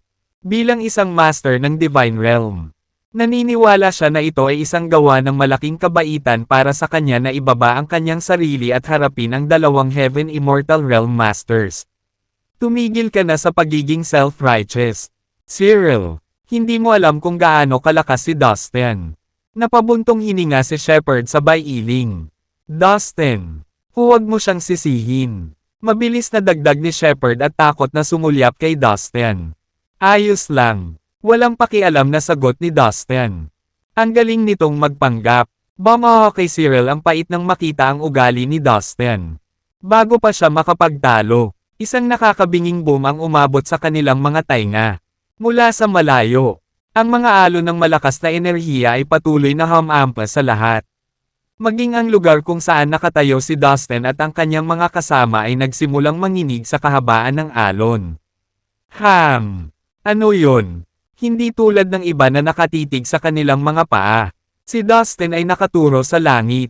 Isang grupo ng mga kabataang lalaki at babae ang lumitaw sa kalangitan sa itaas ng Sky Phoenix World at mabilis na lumipad palapit kay Cyril at sa iba pa. Bawat isa sa kanila ay nagpamalas ng nangingibabaw na kay-abangan habang tinutuya nila ang lahat. Ang dosenang mga cultivator na nangunguna ay nasa Divine Realm. Walang iba kundi mali siya ang napuno ng kanilang mga mata habang nanatili ang kanilang hindi natitinag na mga tingin kay Cyril. O hindi. Anong ginagawa nila dito? Hindi mapigilan ni Cyril na sumimangot. Haha, kilala kita. Ikaw ang prinsipal na disipulo ng Flying Phoenix Sect.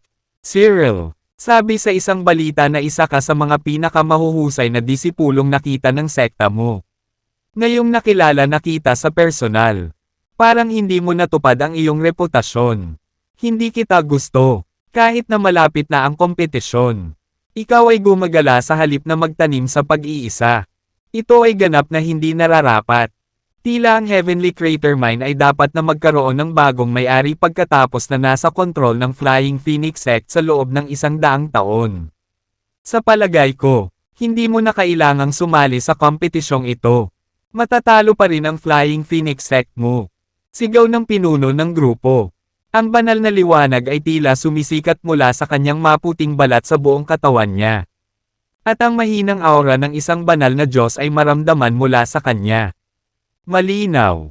Puno siya ng maraming divine level magic treasures. Ang bawat galaw niya ay matikas at walang kamali-mali. Kasabay ng kanyang ugali, napanganga ang mga tao sa paligid sa hindi makapaniwala. Anong pinagsasabi mo? Sa tingin mo ba makakatakas ka sa bibig mo dahil lang sa galing ka sa Whirling Sect? Ang pagmamayari ng Heavenly Crater Mine sa bawat 100 taon ay palaging napagdesisyonan sa pamamagitan ng kompetisyon ng dalawang sekta. Walang dapat manggahas na tukuyin ang pagmamayari ng minahan hanggang sa huling sandali ng kompetisyon. Halos tumulo ang ugat sa templo ni Cyril sa sinabi ng binata. Ano? Galing sila sa Whirling Sect. Shepard blur out. Maging ang ekspresyon ng mukha niya ay nagbago rin. Bilang isang taong bumisita sa Ancient Mysterious Dragon Kingdom sa nakaraan. Sapat na ang alam niya tungkol sa mga labanan ng kapangyarihan sa cosmos na ito. Haha, sa suporta ng ating sekta. Nagsimulang lumakas ang Cyan Sun Sect at nalampasan pa ang Flying Phoenix Sect. Ang ating Whirling Sect ay maingat na pumili at nagsanay ng malaking bilang ng mga batang disipulo ng Cyan Sun Sect. Mas malakas sila kaysa sa mababang antas ng mga disipulo ng Flying Phoenix Sect mo. Hindi magiging masaya ang kompetisyong ito. Siguradong mananalo ang Cyan Sun Sect. Mula noon, ang mahina at hindi kwalipikadong Flying Phoenix Sect ay hindi naaani ng hindi karapat dapat nakita mula sa minahan. Hahaha. Mapait na tawa ang sumabog sa binata. Huwag masyadong mayabang bago pa man magsimula ang laban. Walang iba kundi galit ang napuno sa isip ni Cyril at wala na siyang ibang masabi. Karamihan sa sinabi ng binata ay totoo. Noong nakaraan, ang Cyan Sun Sect ay halos katumbas o mas mahina pa kaysa sa Flying Phoenix Sect. Gayunpaman, sa mga nakalipas na taon, mabilis na umunlad ang Cyan Sun Sect sa patuloy na suporta ng Whirling Sect. Sa lalong madaling panahon, walang alinlangang malalampasan nila ang Flying Phoenix Sect. Tulad ng isang matandang kasabihan. Ang mga ibon ng isang balahibo ay nagsasama-sama. Dahil ikaw ang pangunahing disipulo ng Flying Phoenix Sect at isang master sa Divine Realm. Mayroon ka talagang koneksyon sa mga langgam na ito ng Heavenly Immortal Realm at nakipagkaibigan pa sa sila. Parang ang sekta mo lang talaga. Haha, isang mapanuksong tawa ang bumungad sa binata pagkatapos nitong sumulyap kina Dustin at Hare. Shepard, Terena, kahit na galit siya. Hindi naging pipi si Cyril para ipagsapalaran ang paghampas sa lupa ng mahigit 100 master ng Divine Realm. Kaya mas pinili niyang umalis. Bukod dito, ang Whirling Sect ay isa ring napakalaking organisasyon sa loob ng Ancient Mysterious Dragon Kingdom. Walang gustong maging ang sandute ng oso. Aalis na. Ang dalawang mahihinang Heavenly Immortal Realm. Lumuhad at gumapang sa akin. Hindi ka makakaalis hanggat hindi ka nagkautaw at tinatawag akong Supreme Grandmaster ng 100 beses.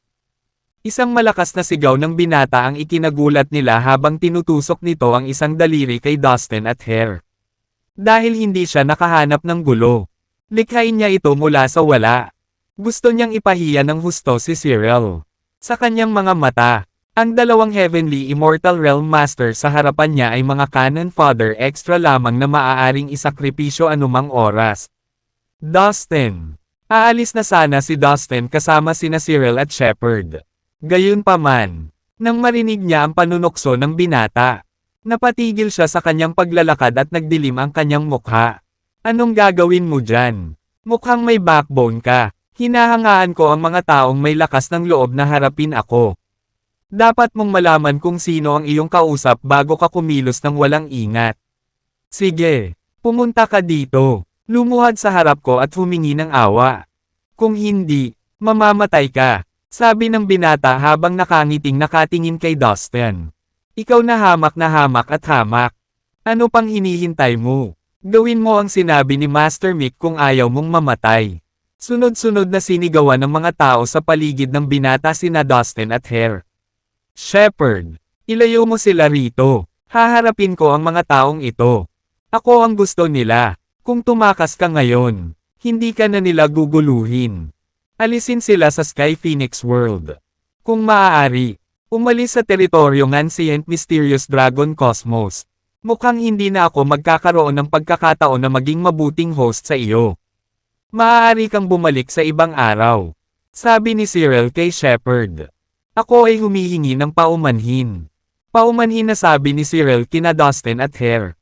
Pagkatapos, humakbang siya at tumayo sa harap ni na Dustin at Hare. Bagaman ang taong ito ay tahasan at prangka. Hindi siya masamang tao. Siya ay responsable at maaasahan. Napaisip si Dustin. Tawa ng tawa si Mick Joe. Habang winawagayway niya ang kanyang kamay.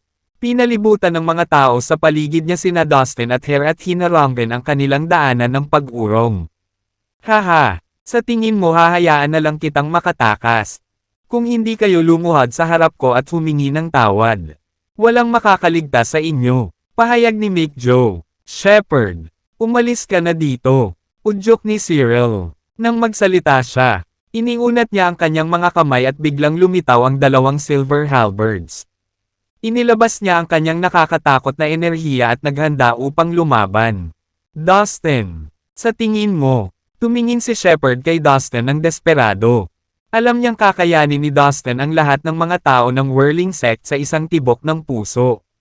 Mr. Cyril, wala kang laban sa kanila.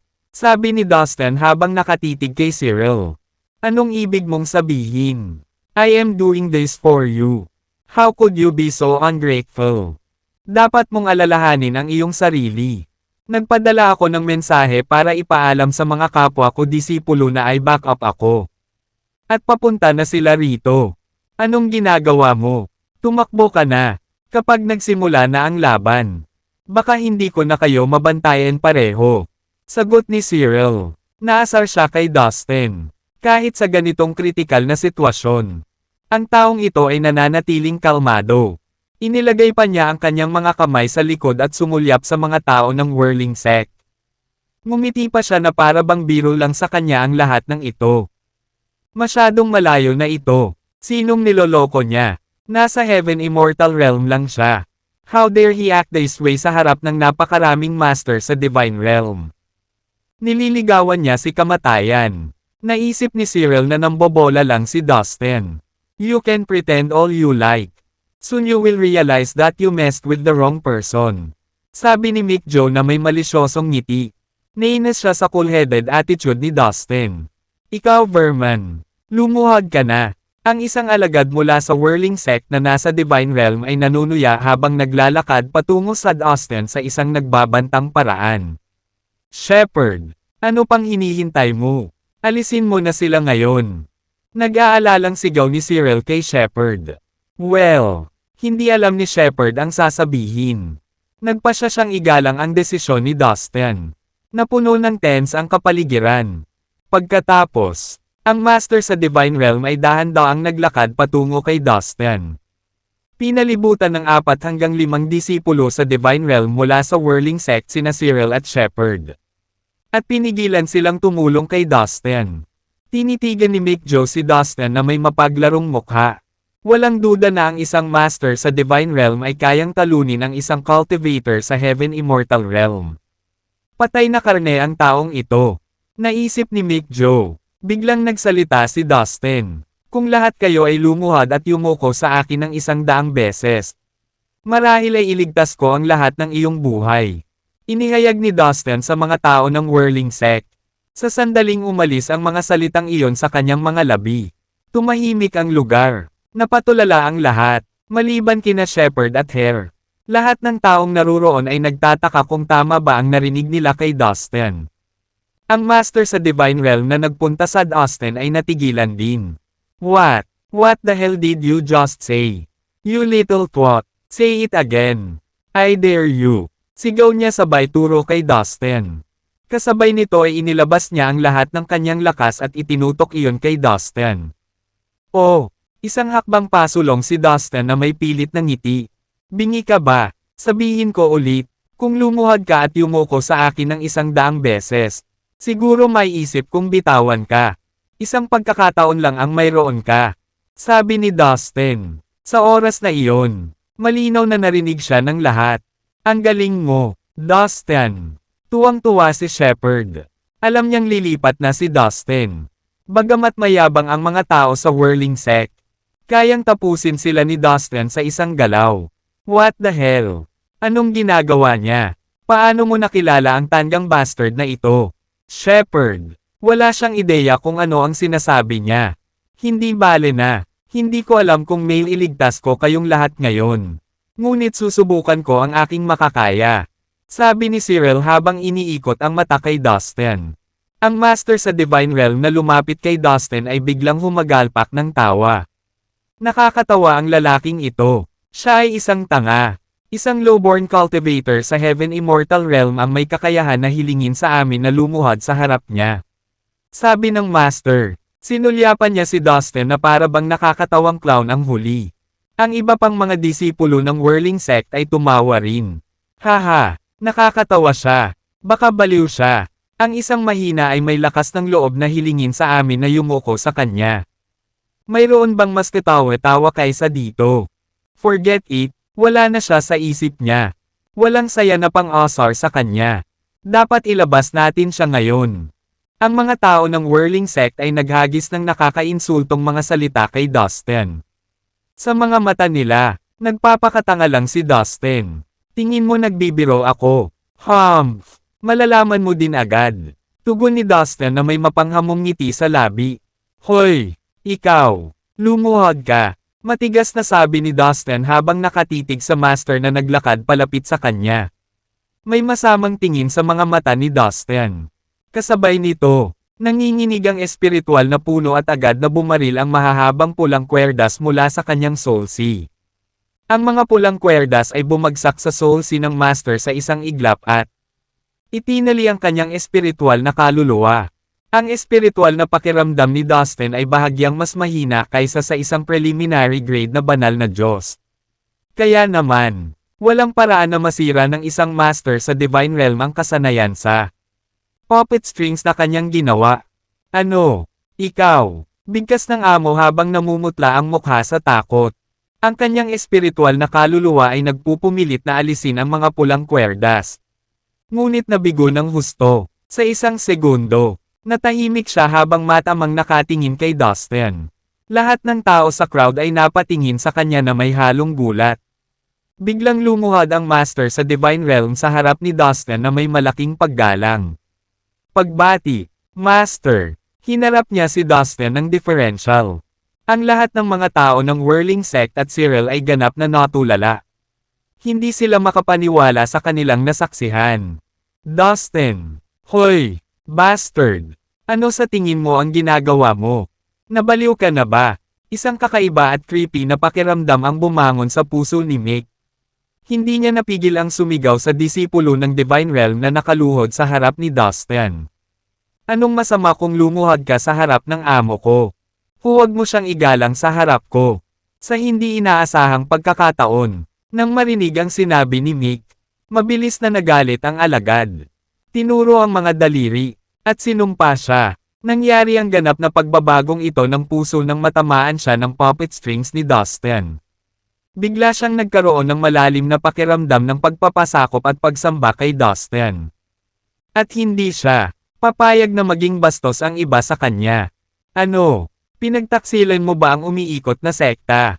Hindi ka ba natatakot na maparusahan ayon sa mga tuntunin ng sekta? Sigaw ni Mick habang nanginginig sa galit.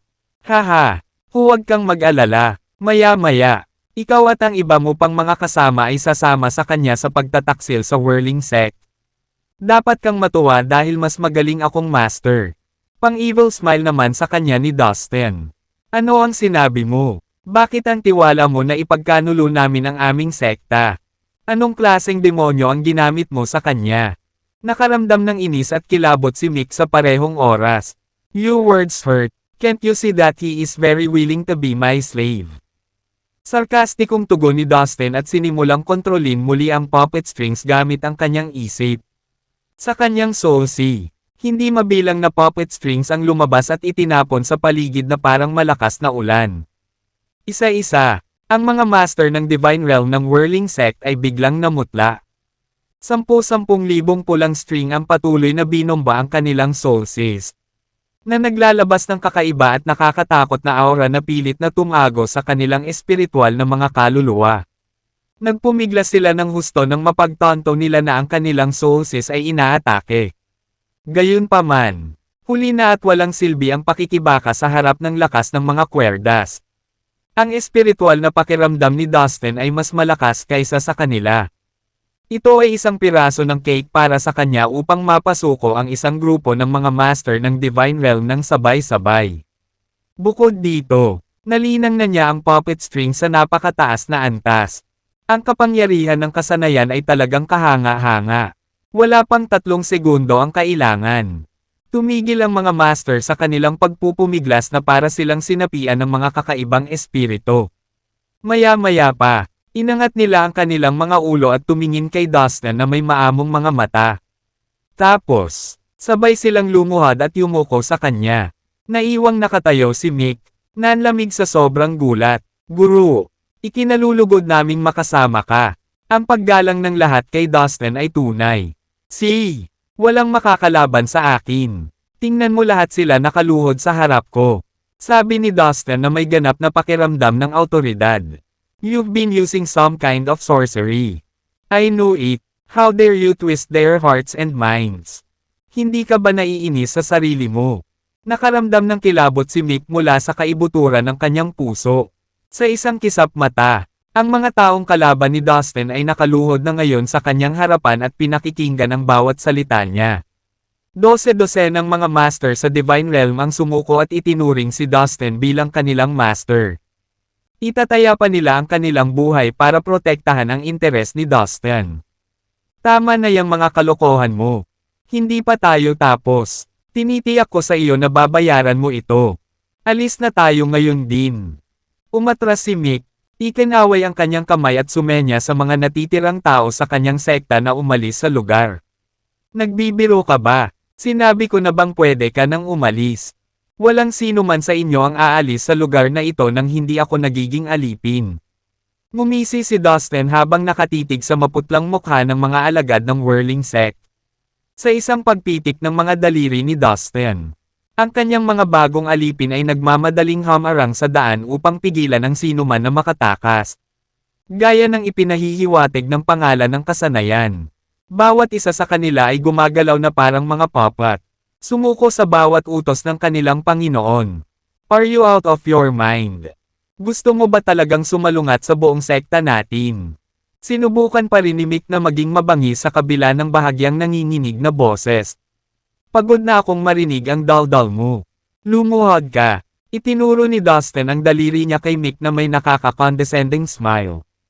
Pagkatapos, sa isang iglap, maraming puppet strings ang sumugod at dumagsa sa soul ni Mick. Sa tingin mo magiging ganoon kadali? Naramdaman agad ni Mick ang paparating na panganib. Boom! Isang purple na kalasag ang biglang lumitaw sa kanyang soul na naglalabas ng malakas na espiritual na enerhiya ng kaluluwa, at hinaharangan ang mga pulang string na sumalakay sa kanyang soul. Tila, nagtatago siya ng kakaibang magic treasure sa divine level. Haha! Isa itong mahiwagang kayamanan na iniwan sa akin ng aking amo. Kaya nitong labanan ang lahat ng pag-atake sa aking espiritual na kaluluwa. Mangarap ka, bastard! Walang silbi sa akin ang iyong pagiging demonyo. Napagtanto na ang purple na kalasag ay tila epektibo. Si Mick ay naging sobrang kumpiyansa at humagalpak ng tawa. Oh, ganun ba? Haha, tulala ka. Alam mo ba yon? Nagbiro si Dustin. Si Mick ay nagtatago sa likod ng isang kayamanan ng mahiwagang antas ng banal. Gayunpaman, si Dustin ay mayroong higit sa 10,000 tulad ng mahiwagang kayamanan sa kanyang arsenal. Ang ilan sa kanila ay mula sa panloob na mundo ng Millstone of Reincarnation ng Divine Beings World na iniwan ng Sword Emperor. Habang ang karamihan sa kanila ay mula sa mundo ng kadiliman, kung saan nakakuha siya ng iba't ibang magic treasures mula sa mga bangkay ng libo-libong banal na Diyos. Kabilang sa mga mahiwagang kayamanan na ito, ang ilan sa mga ito ay partikular na ginawa upang harapin ang espiritual na enerhiya ng kaluluwa. Gamit ang isang alon ng kamay ni Dustin. 12 ng mga spiritual soul magic treasure ang kinugkob at pinigilan ang purple shield sa soul sea ni Mick. Walang paraan na ang isang magic treasure ay makatiis sa pinagsamang kapangyarihan ng napakaraming magic treasure ng sabay-sabay. Sa isang iglap, ang purple na kalasag, na siyang huling linya ng depensa ni Mick, ay nagkapira-piraso. Nang mawala ang kalasag, agad na pinaandar ang mga string at muling sinalakay ang kanyang soul sea. Binalot ng mga string ang espiritual na kaluluwa ni Mick, at wala na siyang magagawa pa. Hindi. Damn it, bitawan mo ako. Fine. Inaamin ko na masyado akong lumayo. Hayaan mo lang ako, at hindi na kita papanagutin sa ginawa mo. Ari-arian. Mga mapagkukunan. Kaya kong ibigay ang lahat sa iyo. Takot na takot si Mick na napilitan siyang magmakaawa para sa kanyang buhay. Ano bang pinagsasabi mo? Hindi ba mas madali para sa akin na makuha iyong mga bagay na inaalay mo sa akin kung alipin kita? Manahimik ka na lang at yumuko ka sa akin. Tinitigan siya ni Dustin na walang bakas ng pagsisisi sa kanyang mga mata. Hindi. How dare. Pagkaraan ng ilang segundo, sa wakas ay kumalma ang agresibong pag-uugali ni Mick. Bahagya siyang yumuko at sinabing, Guru, ang puso't isipan niya ngayon ay ganap na nakatuon kay Dustin. Hoy, Mick, what the hell? Bakit kayo yuko sa psychopath na yan? Damn it, nakulam din si Mick. Naiwan pa rin ang ilang mga disipulo ng Whirling Sect. Lahat sila ay nasa o sa ibaba ng Heavenly Immortal Realm. Shut up, my loyalty lies in Master Dustin. They who dare badmouth him deserve to die. Biglang nagalit si Mick at sinimulang salakayin ang mga disipulo sa paligid na nagsasabi ng mga bagay laban kay Dustin. Ang kanyang malaking palad ay lumipad sa ere. Bumagsak. Boom! Mahigit sa 100 disipulo ang mabilis na nadorog, na nag-iwan ng lusak ng dugo at laman. Hoy! Huwag mong patayin silang lahat. Baka may silbi pa sila bilang mga alipin ko. Nakangiting sabi ni Dustin kay Mick. Pagkatapos, ginamit niya muli ang kanyang puppet string skill. Hinuhuli at inalipin ang natitirang mga disipulo ng Whirling Sect. Guru, lahat sila ay yumuko at ipinahayag ang kanilang katapatan kay Dustin. Sa ilalim ng kontrol ng kanyang isip, lahat ng kanyang bagong nakuhang mga alipin, kabilang si Mick, ay inilipat sa Slave Tower. Sa ngayon, si Dustin, Hare, Shepard, at Cyril na lang ang natitira. Cyril, tapos na, okay ka lang ba? Tumingin si Dustin kay Cyril. Nag-aalala sa kalagayan niya ngayon. Sa kritikal na sandali, determinado pa rin si Cyril na protektahan sina Dustin at Hare. Nag-iwan ito kay Dustin ng napakagandang impresyon sa kanya. Hindi makapagsalita. Bahagyang tumango si Cyril. Parang sinakal ng hindi nakikitang kamay ang leeg niya kaya napaungol na lang siya saglit. Sa katotohanan, ang conversion ng unang Divine Realm Master ng Whirling Sect hanggang sa huling disipulo ng sekta ay inabot lamang ng ilang minuto si Dustin. Nasaksihan ng hindi kapani-paniwalang kapangyarihan ni Dustin. Lubos na namangha si Cyril. Dustin, well, wala kang dapat ikagulat. Kung tutuusin, matagal ko nang sinabi sa iyo na naitago ng husto ni Dustin ang tunay niyang lakas. Alam mo na hindi mo basta-basta mahuhusgahan ang kanyang tunay na lakas batay sa kanyang vital energy. Realm. Sabi ni Shepard na may mapait na ngiti nang makita ang ekspresyon ng mukha ni Cyril. Makalipas ang mahabang panahon, sa wakas ay natauhan na si Cyril. Dustin, ang galing mo. Binigyan niya ng thumbs up si Dustin at idinagdag. Hindi ako makapaniwala na pinagkadalubhasaan mo ang isang malalim at kakaibang lihim na espiritual na kasanayan sa kaluluwa. Maaari mo ring alipinin ang mga master sa Divine Realm. Kahanga-hanga. Tama si Shepard. Sa lihim na espiritual na kasanayan sa kaluluwa. Ikaw ay talagang makapangyarihan. Ngayon, nararamdaman ko na medyo nanghihina ang mga paa ko sa harap mo. Parang pinupuri niya si Dustin. Ngunit ang kanyang mga salita ay may pinagbabatayan na kahulugan na si Dustin ay makapangyarihan lamang dahil sa isang malalim at kakaibang lihim na espiritual na kasanayan sa kaluluwa. Sa totoo lang, Hindi niya akalain na ang iba niyang kakayahan sa pakikipaglaban ay makapangyarihan dahil isa lang siyang langit na walang kamatayan. I'm flattered. Sagot ni Dustin na may malabong ngiti. Wala siyang balak magpaliwanag sa harap ni Cyril. Parang hindi ka pa rin kumbinsido. Sa lalong madaling panahon, malalaman mo kung gaano kalakas si Dustin. Sabi ni Shepard habang umiiling. Sir, Shepard, Dustin, please come with me. I'll make sure that you enjoy. Masiglang iniaya ni Cyril. Halata namang nagbago ang ugali niya kay Dustin. Parang magkaibigan na sila ngayon. Okay, tara na. Sumang-ayon si Shepard. Tumatawa. Tumanggo lang sina Dustin at Hare bilang pagsang-ayon. Pinangunahan ni Cyril ang daan patungo sa kontinente. Sumunod sina Shepard, Dustin, at Hare sa likod. Ilang sandali pa ay sumenya si Cyril sa kanila na huminto na. Nang tumingin sila sa ibaba, nakita nila ang isang malaking lungsod sa ibaba nila. Matataas at mahaba ang mga dingding nito. Parang isang higanteng dragon na gumagapang sa lupa. Ang lungsod ay napakalawak, nababalot ng makapal na ulap. Bahagyang nakatago ito, ngunit sa kanyang pagmamadali, ito ay tila isang tirahan ng mga immortal. Nasa Flying Phoenix City tayo ngayon. Ito ang headquarters ng ating Flying Phoenix sect. Pakilala ni Cyril. Dinala niya sila pababa, at dumaong sila sa isang sulok ng lungsod. Pumasok sila sa isang maluwang na bakuran na may isang marangyang bahay sa gitna. Pagpasok nila, maraming magagandang babaeng katulong ang nagmamadaling nagdala sa kanila ng ilang prutas at tsaa. Napawang mga kayamanan sa antas ng banal. Nagsilbi rin sila sa kanila ng ilang banal na table task. Gusto ni Cyril na matiyak na maaaliw ang kanyang mga bisita. Kaya naglabas siya ng ilang tunay na mahalagang kayamanan. Nakaupo silang lahat sa bulwagan. Umiinom ng tsaa at masayang nagkukwentuhan.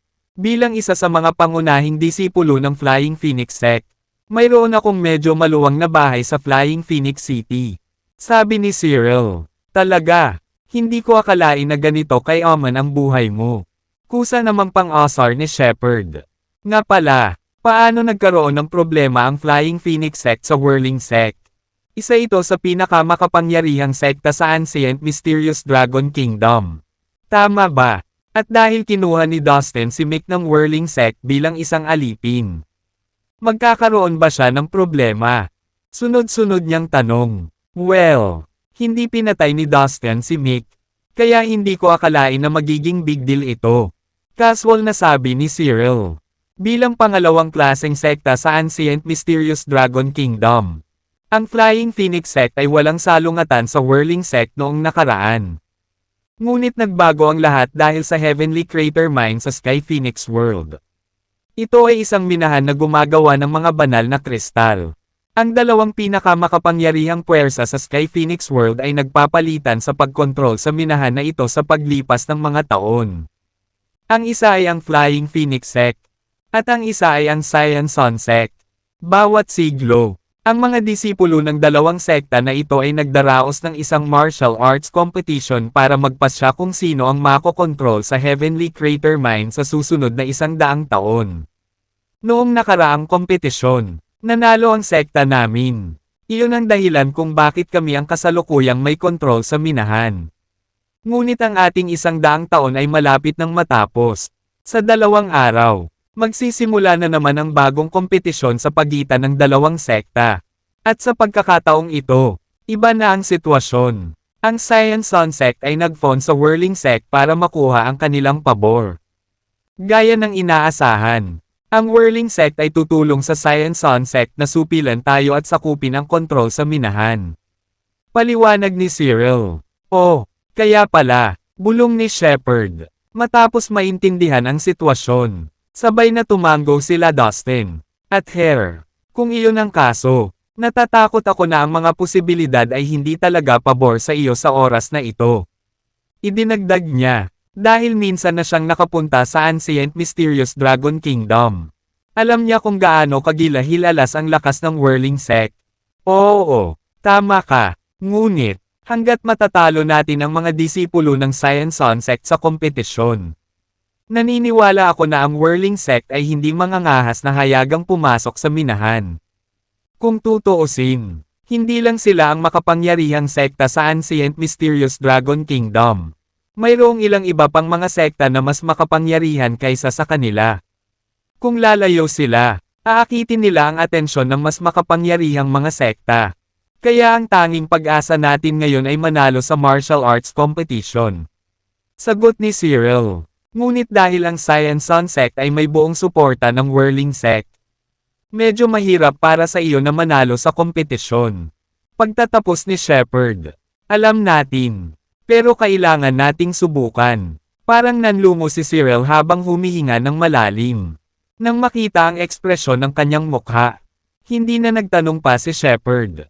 Ngunit pagkatapos mag-isip ng ilang sandali, bigla niyang sinabi, Cyril, ang pangunahing layunin ng pagbisita ni Dustin sa Ancient Mysterious Dragon Kingdom ay upang makahanap ng ilang mga kakilala. Dahil dito ka ipinanganak at lumaki. Baka matulungan mo siya. Oh, lumingon si Cyril kay Dustin at nagtanong. Pwede ko bang malaman kung sino ang hinahanap mo? Dustin. Sa halip na sumagot, winigayway ni Dustin ang kanyang kamay. At lumabas ang isang sinag ng liwanag.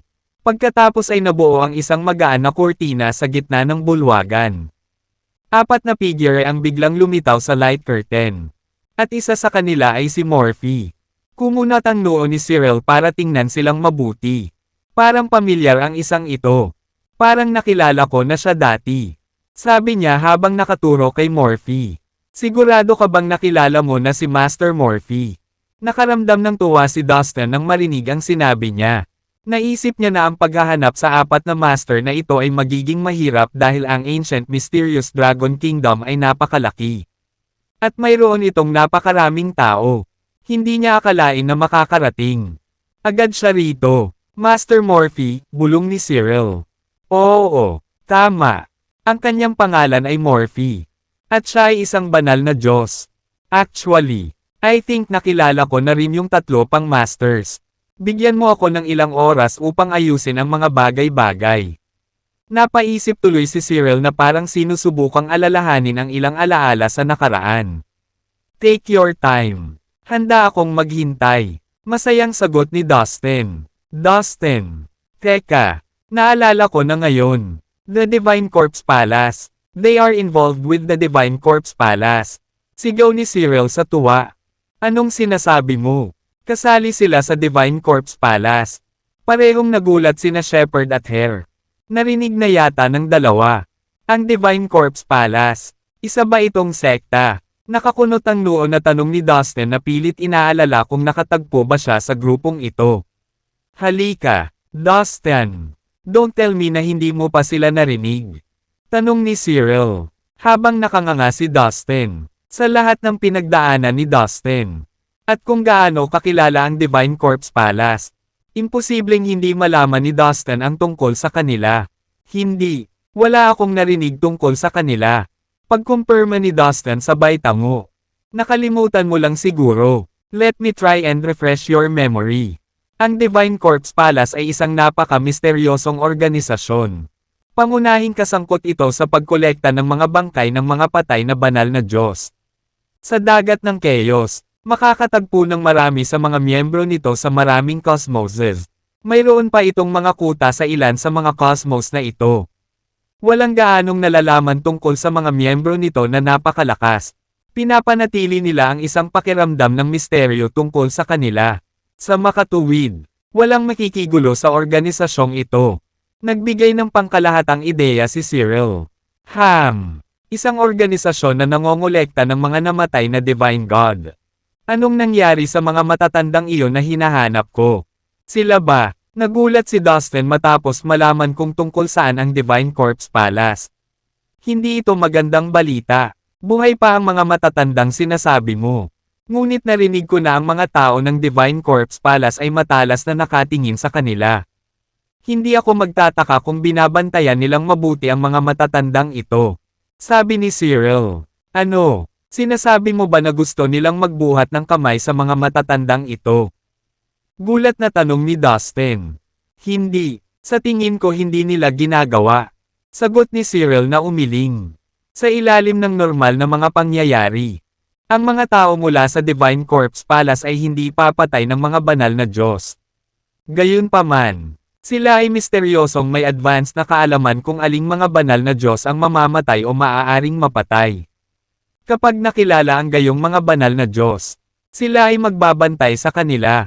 Gusto nilang maging malapit para money agad nila ang patay na Divine God. Dustin, nasa panganib ang mga elder na hinahanap mo. At baka mawalan sila ng buhay.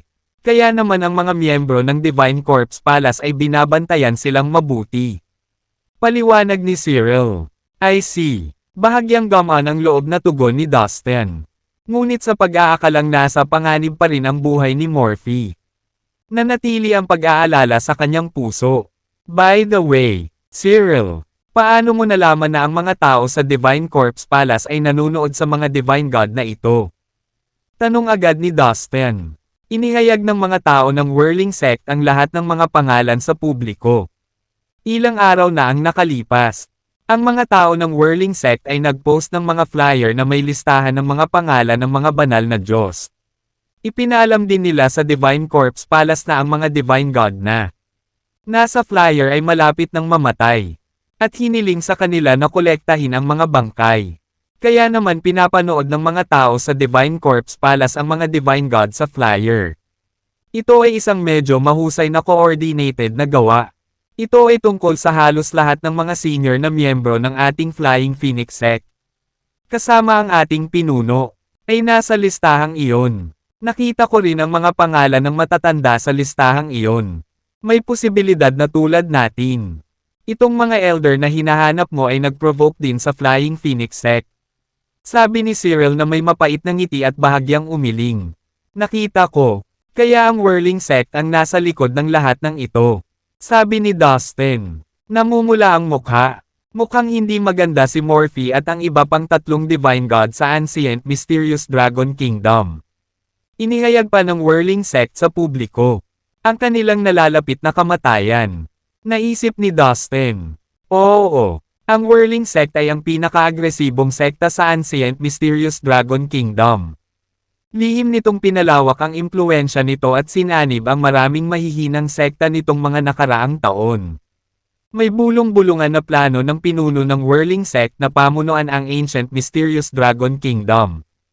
Ang lahat ng mga sekta at mga banal na Diyos na tumatangging maniwala ay makakatagpo ng tiyak na pagwawakas, sabi ni Cyril na nakakunot ang noo. Postahan ako na si Master Morphe at ang iba pang mga banal na Diyos ay hindi gustong sumunod sa mga utos ng Whirling Sect. Kaya naman sila ay lumabas sa listahang iyon. Hula ni Dustin pero halos sigurado na siya. Anyway, I finally have some clues of their whereabouts. Naisip niya, natatakot ako na si Master Morphe at ang iba pang tatlong banal na Diyos ay nasa matinding panganib. Ang mga posibilidad ay hindi pabor sa kanila. Ang Whirling Sect ay mas makapangyarihan kaysa sa karamihan ng mga sekta sa Ancient Mysterious Dragon Kingdom. Bulong ni Dustin kay Hare. Kailangan natin silang hanapin bago gumawa ng anumang plano ng aksyon. Sa palagay ko ay nasa Ancient Mysterious Dragon Kingdom pa rin sila.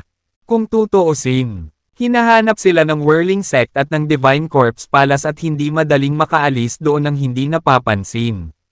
Sabi ni Hare, tama ka. Sumasang-ayon ako sa iyo. Pero kailangan muna natin silang maabot. Tumango naman si Dustin. Cyril, matutulungan mo ba akong mahanap ang apat na matatanda? Narito ang ilang mga regalo para sa iyong mga problema. Sabi ni Dustin. Kasabay ng pag-wave ng kanyang kamay. Lumutang sa harap ni Cyril ang isang tumpok ng nakakasilaw na kayamanan. O aking Diyos! Tinitigan ni Cyril ang mga kahanga-hangang kayamanan at nagningning ang kanyang mga mata sa pananabik. Mahigit sa 100 mahiwagang kayamanan sa banal na antas. Kasama ang lahat ng uri ng mataas na uri ng mga tabletas at mahalagang likas na yaman ang nakapalibot sa kanya. Ang bawat isa sa mga bagay na ito ay hindi mabibili sa kanya. Bagamat isa siyang pangunahing disipulo ng Flying Phoenix Sect. Ang mga kayamanan na ibinibigay sa kanya ni Dustin ay isang kamangha-manghang kapalaran pa rin. Hindi mo kailangang gawin ito. Dustin, sobra na ito. I can't take this. At least not all of them. Pagtanggi ni Cyril. Gayunpaman, iba ang sinabi ng kanyang mga kilos habang gutom na gutom siyang nalunok sa mga nakasisilaw na regalo. Haha, Cyril. Ingatan mo lang silang lahat. Dustin is being generous as always. At saka, malaki ang maitutulong mo. Nakangiting sabi ni Shepard. Nakatanggap din siya ng mga regalo mula kay Dustin at alam niyang walang katapusang kayamanan si Dustin. Hindi lang siya mahilig magpasikat. Mahusay. Salamat. Iingatan ko sila pagkatapos. Panigurado. Dustin. Gagamitin ko ang lahat ng aking koneksyon para matulungan kang mahanap ang 4 na matatanda. Dustin. Shepard. Maaari kang manatili dito hanggat gusto mo. Mag-ayos ka na sa bahay. Excited na sabi ni Cyril habang nililigpit lahat ng yaman na kakatanggap lang niya. Nagkaroon lamang siya ng malaking kapalaran sa pamamagitan lamang ng pagsang-ayon na tulungan si Dustin na maghanap para sa mga matatanda. Maya-maya, umalis na si Cyril. Nakipag-ugnayan siya sa kanyang mga kaibigan upang tulungan siyang hanapin ang mga banal na Diyos. Natuwa sina Dustin at Shepard na pansamantalang tumira sa tirahan ni Cyril. Ang umiikot na sekta. Sa pag-iisip tungkol sa sekta na ito, nagngangalit si Dustin sa galit. Masyado nang lumayo ang whirling sect na ito. Sino sa tingin nila? Nagkaroon pa sila ng lakas ng loob na ipahayag na papatungan nila ng kamay si Master Morphy at ang iba pang mga banal na Diyos. Kapag nagkaroon ako ng pagkakataon, tuturuan ko sila ng leksyon. Sabi ni Dustin kay Hare na nangangitim ang mga mata. Kalimutan mo na yan, Dustin. Halos imposible na ang pakikitungo mo sa whirling sect. Mas mabuting panatilihin natin ang mababang profile at umiwas sa gulo. Payo ni Hare. Alam niyang walang kinakatakutan si Dustin. Sa prehistoric relic at sa mundo ng kadiliman. Hindi siya nagbigay o nagpakita ng anumang takot na harapin ang ilang libong banal na Diyos. Walang ibig sabihin ang mga numerong iyon sa kanya. Don't worry. I will play it by ear. Mahinahong sabi ni Dustin. Isang kislap ng bangis ang sumilay sa kanyang mga mata. Nang gabing iyon, pumasok si Dustin sa isang lihim na silid para magnilay. Sa pagsikat ng araw kinaumagahan, naglilinam pa rin siya sa silid. Biglang lumitaw ang isang hukbo sa kalangitan. Sa isang lugar malapit sa paligid ng Flying Phoenix City. Lumipad sila patungo sa lungsod na may masamang tingin sa kanilang mga mukha. 2/3. Kami ang mga elder ng whirling sect. Nandito kami kasama ang mga tropa ng Science Sun Sect para kunin ang kontrol sa Heavenly Crater Mine. Isang dagandong na nagmumula sa malayo ang umalangaw-ngaw sa buong Flying Phoenix City. Ilang libong master sa Divine Realm ang nakatayo sa isang linya sa ulo ng napakalaking airship. Isang malaking bilang ng mga airship ang sumunod sa likod nito. Bawat isa sa mga masters ay may hawak na matalas. Nasandata at nakasuot ng mabibigat na baluti na nakasuot ng bakal. Sa kanilang malalalim na umaalingaw-ngaw na boses, sabay-sabay silang sumigaw, na para bang sasalakayin nila ang lungsod. Nagulat sa panghihimasok, ang mga tao ng Flying Phoenix City ay biglang nagpanik. Tuldok, Dustin,